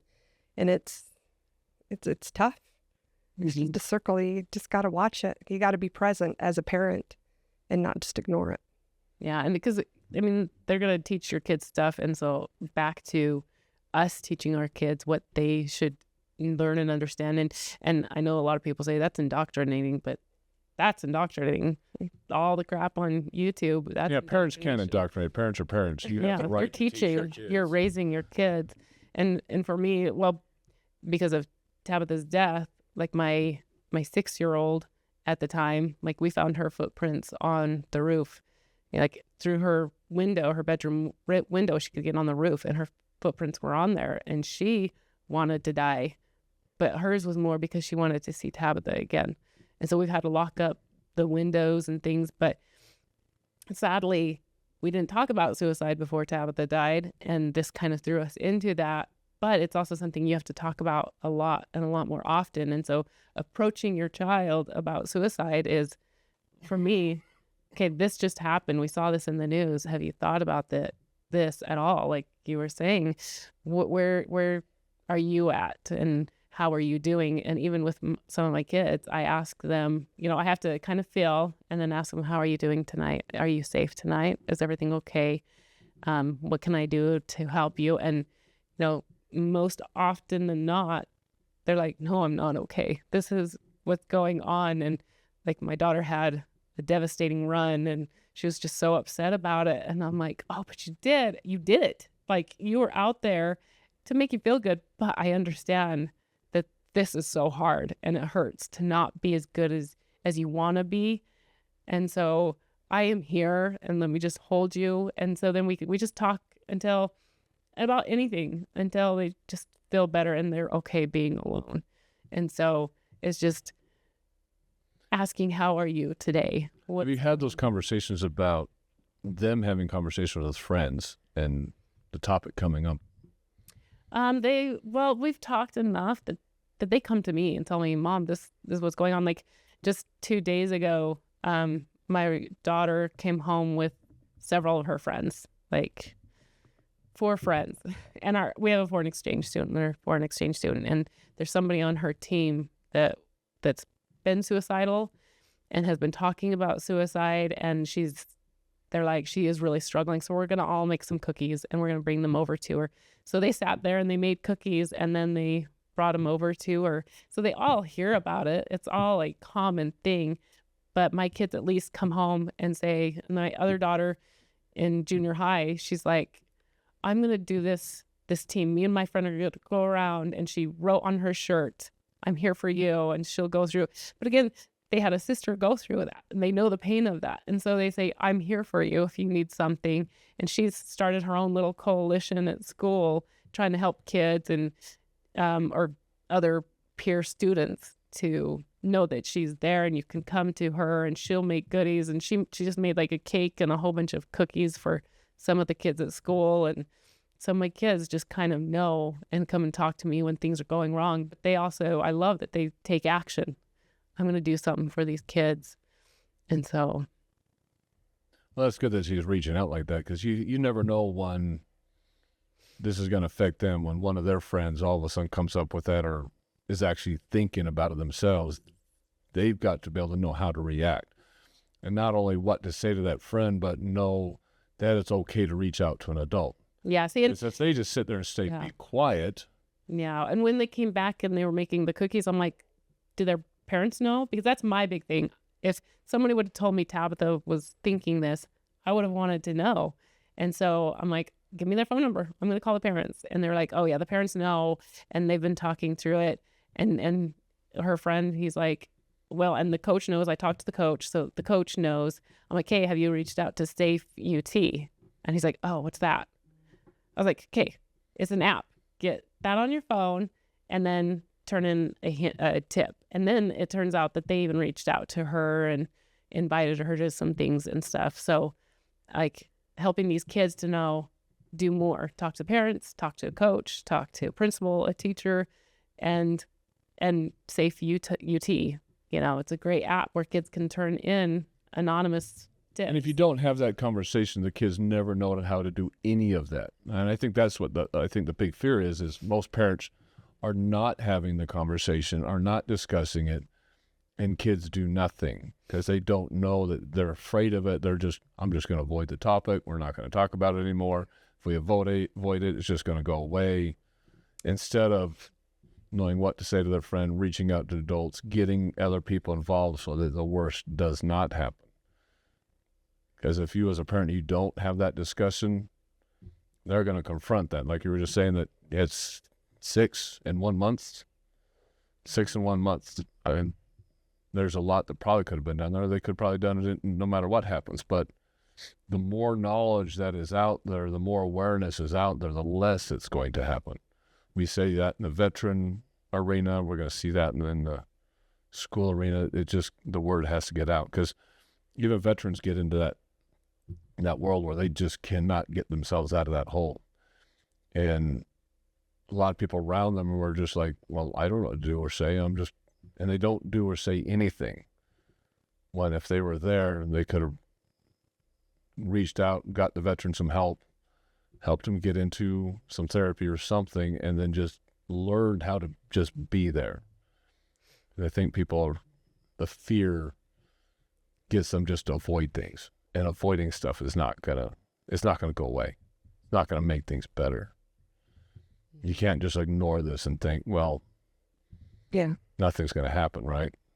Do you have angel moms out there that have expressed kind of similar stories to what has gone through them? Yeah, there A lot. are a lot. A lot of similar. We do have several angel moms. I mean, like one that's like, I don't know how to get through Christmas. One of our angel moms whose daughter died by suicide a year ago, like, she's still in shock. She wants to get with us. And then there's several that want to come, but they just can't quite get there because it's like, this isn't my life. This isn't reality. Yeah. And so when they do come, it helps quite a bit. But isn't that where you've got to go to them? Mm-hmm. You've got Yeah, so we go and we've done, like, we've decorated her sidewalk for her daughter's birthday, and we've done those things. But there's also a point where we can't keep it up, like, because there's so many angel moms, and so some just kind of decide that they don't. But sounds we let like them the know. program's got to get bigger, and you got to get more volunteers. Yeah, well, but it's also just Where their mentality's at. yeah, it's where their mentality, and some just aren't quite ready yet. And so this one, she's coming to our next one next week, and so, but it's also just, you got to get through that shock of it. And some people don't want to talk about their child. Like most of us, we want to talk about our kids. I want to say Tabitha's name. I want other people to say Tabitha's name. I want it to be heard, and others just don't say anything, you know? And I don't think that's as common, but there's some that just want to ignore the problem and not go into it. Because But it's too painful. It's so too they painful. bury It's it. hard. And I don't judge at all. It's just, I do it differently, and they're going to do it differently. And so if you want to come and to be with us and talk with us, and a lot of them after they've joined, you know, and they, like, especially Marco Polo is our biggest thing. We're not super consistent getting together once a month, but we really try.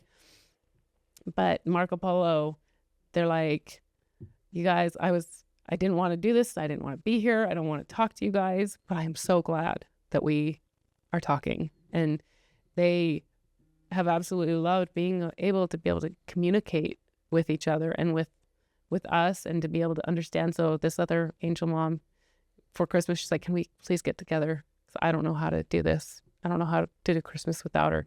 And so we were able to get together and have such an amazing dinner and eat and talk and to feel that camaraderie of, I'm with you. I understand this pain. Going back to medication, so kind of end here.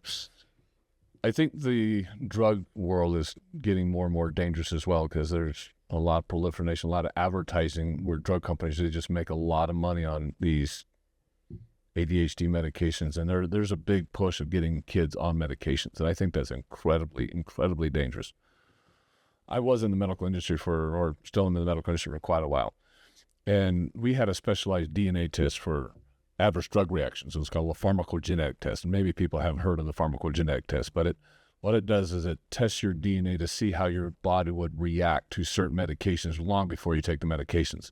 And it saved a lot of lives in the psychotropic medications and the cancer medications, and particularly in heart medications, because you get drugs like warfarin and stuff like that are incredibly hard on the heart, or cancer medications that are incredibly difficult. And true life stories, we had a family reach out to us, a doctor reached out to us from Sacramento, California, and they had a daughter who was 13, 14 years old that had attempted suicide and failed. And they think, I think it's because of the drugs, because she just goes through these huge mood swings and just can't even think, she can't even handle herself. So we ran the pharmacogenetic test on her, found out that she had extreme adverse drug reaction DNA-wise to the medication the physician was prescribing to her. And we prescribed the medication to her, and all of a sudden she equalized out, or the doctor prescribed it according to what the DNA test said, and she equalized out. Because what happens when you're taking the medication, there's two ways you can react to medication. You can be an ultra-fast metabolizer, or you can be an extremely slow metabolizer medication. So if you're taking a medication that says take once every 8 hours, and you're an incredibly fast metabolizer of that medication will be too much of it in your system right up quick, and then it just drops off because you just blew through it in like 4 hours instead of 8. And so there's this cliff. So you have the medication, you just drop off a cliff. And so the highs are higher and the lows are lower because there's this cliff that you just drop below. And before you take the next dosage 8 hours later, which sends you through it, this another tailspin. So these huge highs and these huge lows are often make it worse for the patient. On the other spectrum, you could be incredibly slow metabolizer, and the doctor could prescribe to you something that you take every 8 hours or every 24 hours, whatever it is, and you still have a lot of it in your system way past the time you take your next dosage because your body's just not processing the medication very, very quickly. And so the first dose you take, you probably have way too little and you're not feeling the effects of it. But the time you take your second dose, all of a sudden now you have way too much in your system. And doctors have no idea about this. And so we did a lot of work with the pharmacogenetic test, and we saved a lot of people with heart medications and cancer medications, which are the primary ones, but psychotropics are huge. So I have a high recommendation if your children are on psychotropics, so you go out and look for the test. Again, it's called a pharmacogenetic test. That will help that, because the problem the doctors have is all they're going off of history, off of experience, right? They're not necessarily catering that medication to the patient on how they process that medication. But the other side of that, I think we jump to medications way too quickly in this world, way too quickly. Even with my own kid, my own son was going to school and had one of the teachers, and shouldn't he be on medication? It was just because the teacher was stressed out for the day, and the classroom was just going crazy, and she made that recommendation to several parents just because herself was not handling the day very well. And since my wife is a school teacher, down the hall from this teacher, and she kind of recognized what was going on over there. But if you have a teacher like that can't handle the situation, all of a sudden just has a bad day and reacting, and all of a sudden just tells a parent, your kid needs to be on drugs. Not recognizing that the teacher is going through a bad day, and she said the same thing about 5 or 6 other kids in the classroom. Parents are going to take it seriously and all of a sudden go get their kids on medications. So the parents, you have to have an incredible amount of discernment. And medications, it has to be just a last resort, a very, very last resort. We started off saying that there's a lot of school violence, there's a lot of school shootings, a lot of people blame it on guns. Personally, I would be blaming 99% of all that on drugs, on medications, and there should probably be a lot of lawsuits against pharmaceutical companies for not explaining exactly what their drugs are or not going to do. I think there's a lot of fault there. Amongst your angel moms, have you seen anything where they thought it was pharmaceutical related? Mm-hmm. Yeah, I've got one for sure that she knows that it was because of some medications her daughter was on. For sure that she knows that. And others could not necessarily know that, but it could throw their kids. My son was on Adderall. Yeah, Adderall is one of the worst ones. So, yeah, Joey, like I said, the first 3 years, like the teachers would put him in a corner because he couldn't sit still and he couldn't move, I don't know if because of meth being used, pregnancy and all of that. And that's what they say.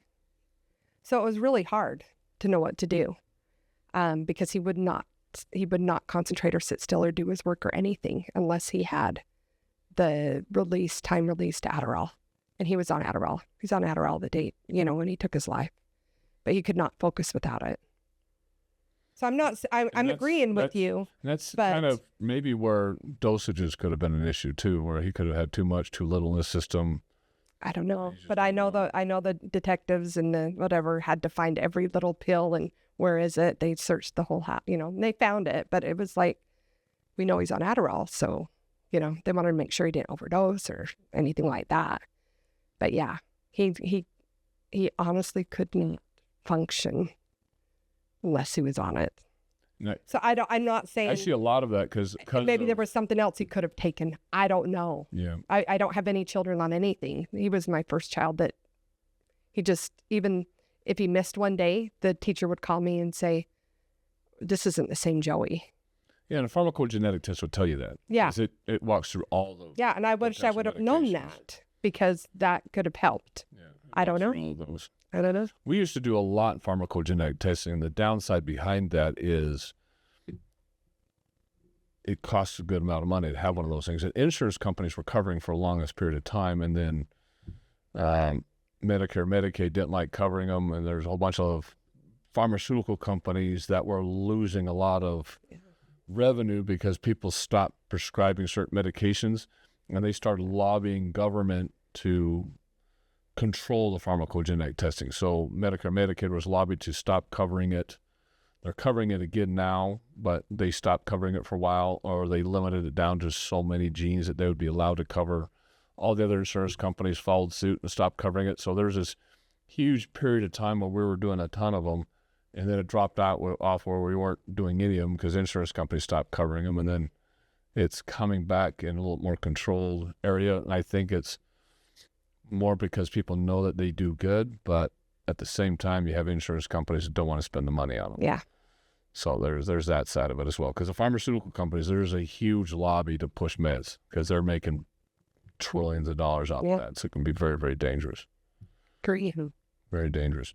So this is what kind of closed down. So these are the two large frame pictures that I made just like an hour or two after the death of Tabitha, and I brought those into the house. And again, thank the people, the ladies down at Hobby Lobby where I created those. Not to do an advertisement for Hobby Lobby, but they were incredibly nice to get those things done and created for me in very, very expeditious time. Yeah. She first hugged Tabitha and then our family, and it was just very, very sweet. And then the other picture was of you taking her out. So we were up camping, and we're out four-wheel driving and had gone through a lot of puddles. But we got to one puddle that didn't look very deep. Thought it was like any of the other puddles, and we went into it, and it was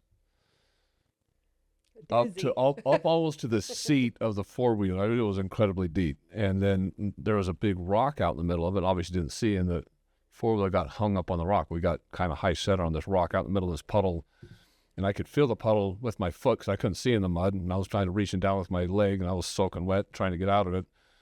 So to get off of it, I really had to rock the four-wheeler off of the rock, and I was throttling that thing just to get it off, and obviously that was the result because it kicked off a lot of mud, and Tabitha was on the seat behind me. She was so happy. Look at all this mud. I'm happy. She loved the mud. Then we got back to the campsite trying to halfway clean ourselves off with flashlights because it was late because we didn't get back till late. So we're flashlight trying to clean mud off of just everything. Everything was just covered in mud. Yeah, and I will say that after you lose a child, it becomes a very traumatic, obviously, thing. And so, like, when people go up, I mean, Aaron, and I think you took my kids up the next year four-wheeling, and I had a heart attack. I'm like, no, get your butts down here now. Like, it was too long. I couldn't let them out of my sight. And then, you know, doors that are shut or things that happen, or if I see a life light, I start having a panic attack. Somebody's hurt and I can't handle it. And so if you see somebody having that, it's okay. Trauma. Very traumatic. You'll live through it. You'll get through it. Triggers. You know, triggers. Well, we'll end the podcast today, and I wanted to end with this. I really, really, really, really miss you. So sweet.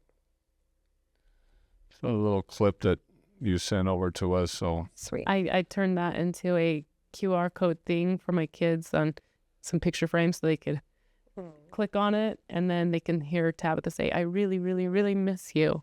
I've done that with the Build-A-Bear Yeah. on the paw. She was saying that to a cousin, but Cute. very cute, very cute. That is heartwarming right there. Mhm. Well, I hope everybody in the audience kind of learned from this show that it's something that has to be addressed. You have to discuss it. It cannot stay in the obscurity. It cannot stay in the dark. You've got an open conversation about these topics because you have no idea if it's going to affect your kids, your neighbors' kids, friends of your kids. you've got to treat it like we said, like sex education or anything else you want your children to know. It's got to be an open conversation. So if they're conflicted with it, they know they're safe to discuss it. If they have friends that are conflicted with it, that they know how to react to that and get adults involved. Incredibly sensitive discussion. Obviously, we've had a lot of tears here, a lot of remembering of what has happened in the past. I'm sure there's a lot of you out there that have gone through this that are looking for that help and assistance. And it's not always kids. It could be adults. We've discussed veterans a lot about how much veterans go through and the post-traumatic stress disorder they coming out of the military and seeing what they've seen or experienced, what they've experienced. We've had veterans come out of sexual problems that they've had in the military, and that's not just in the military, but everywhere now that causes trauma like this. So there's a lot of things that cause it, but if you never address it, if you just sit back and ignore it, then it's just going to fester and become worse. This is God and Country. Again, look forward to us in the coming weeks. Next week, we're going to have Dr. Moore on. Again, he was a physician that just got pardoned by President Trump for giving people vaccines without giving a vaccine so they wouldn't lose their jobs because they didn't want to get the jab, and he'd give them the vaccine card anyway. After that, we'll have Megan Strader on for the second time. She's been our #1 podcast. We brought her back. But again, look forward to the first and second week of October. First week of October, we've got ICE coming in. Following week, we'll have Border Patrol coming right in. And right after ICE and Border Patrol, we got Senator Mike Lee coming in. And then a couple weeks after that, we have Angel Studios coming in to discuss their new show coming out called Trust and Treason. So we'll look forward to those. This is God and Country. We'll see you guys next week.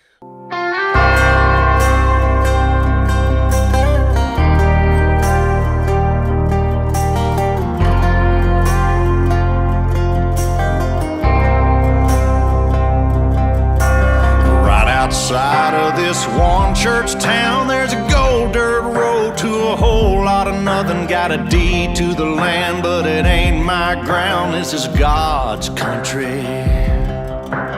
We pray for rain and thank Him when it's falling, 'cause it brings a grain and a little bit of money. We put it back in the plate. I guess that's why they call it God's country. I saw the light in a sunrise, sitting back in a 40 on the muddy riverside, getting baptized in holy water and shine with the dogs running. Saved by the sound of a pin-found Dixie whistle in the wind that'll get you heaven bound. The devil went down to Georgia, but he didn't stick around. This is God's country. We turn the dirt and work until the week's done. We take a break and break bread on Sunday, then do it all again, 'cause we're proud to be from God's country. I saw the light in a sunrise, sitting back in a 40 on the muddy riverside, getting baptized in holy water and shine with the dogs running. Saved by the sound of a pin-found Dixie whistle in the wind that'll get you heaven bound. The devil went down to Georgia, but he didn't stick around. This is God's country.